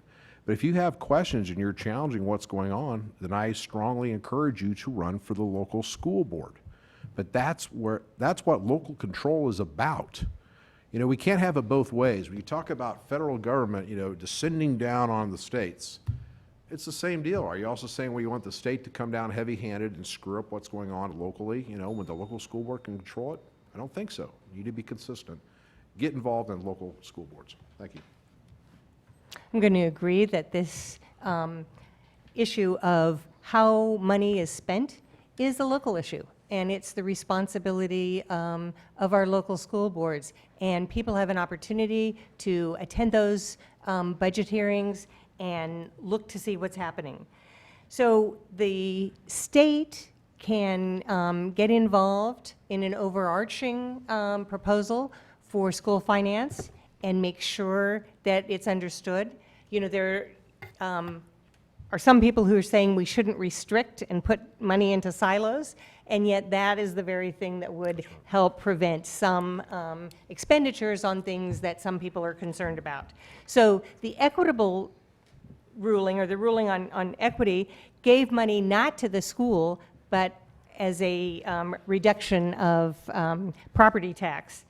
So the other issue that I think we want to address is how much schools need to have set aside in cash reserves. We could put a limit on that, but right now, we have a legislature where you never know how much money you're going to get or how you would fund a loss, so it's hard to work with. Yes, you know, they actually were given $1.5 million from the Equity Settlement Lawrence School District was. And I had some concerns about that because actually I am going to disagree with my opponent. It was not given as a property tax reduction. It was given directly to the school district. The school district is, for those that don't know, you have, and Tom's right, you have your local school board and you have your teachers union, and then they work together and develop these things. But your local, your teachers pay and so forth, but your local school board spends your money under the guidance of their superintendent. And so they did make a decision to take that and make that a property tax reduction. But as was stated, 13 teachers were let go. And I have a concern, a great concern, that we're putting, and while I support property tax reduction, where's the priority level of teachers? They spent $1.3 million on iPads this year in Lawrence. Where's the priority level of keeping teachers? How important is it for you to be present in voting for or against issues that are important to your Senate district? You have 30 seconds. We'll start with you, Senator Francisco. I think it's very important to be present and involved with the legislature. I think I can say that I'm probably the only senator that has a record of 100% attendance and 100% voting for the past 12 years. It's a good way to make sure you know what's going on. If something comes up, you're there to work with it. You're there to talk to constituents and take phone calls and do work. There are good reasons that people may not be able to be there. But I, again, have really made it a priority of mine to be involved and be there. Could you read the question again, please? Okay. How important is it for you to be present and voting for or against issues that are important to your Senate district? And you have 30 seconds to respond. You know, I feel like my opponent is talking about being in elementary school with 100% attendance. But the truth of the matter is, I'm glad she's there. I'm glad she's voting. It's just a shame that in the last 4 years alone, she voted pass on bills 97 times. You know, you can be there and be present, but if you're going to vote pass, that's a problem because they're important bills. You know, I mentioned before that she voted pass on the bill to keep violent felons out of our public schools. That's where they check teachers' licenses when they renew, and that's the result of voting pass. Thank goodness the bill passed. Not because of my opponent, though. Well, once again, you know, whether you vote A, nay, or pass on a bill, you've made a recorded vote. You're recorded your position, and you have to answer to your constituents for that. And so, you know, Senator Francisco, I believe, has had perfect attendance. She's made every vote in the Senate that I'm aware of. You know, she'll be judged from her constituents, like I'll be judged by my constituents. At the end of the day, you, the voters, you have a record you can look at and make your determination, you know, if your representation represents you appropriately or not. That's what it comes down to. And that's going to conclude our forum. Thanks for joining the Voter Education Coalition and WOW 6 for our general forum. The general election will be held November the 8th. A special thanks to all the candidates for joining us, and thank you to the City of Lawrence for providing us with this venue as well as videotaping the forum. Have a great evening.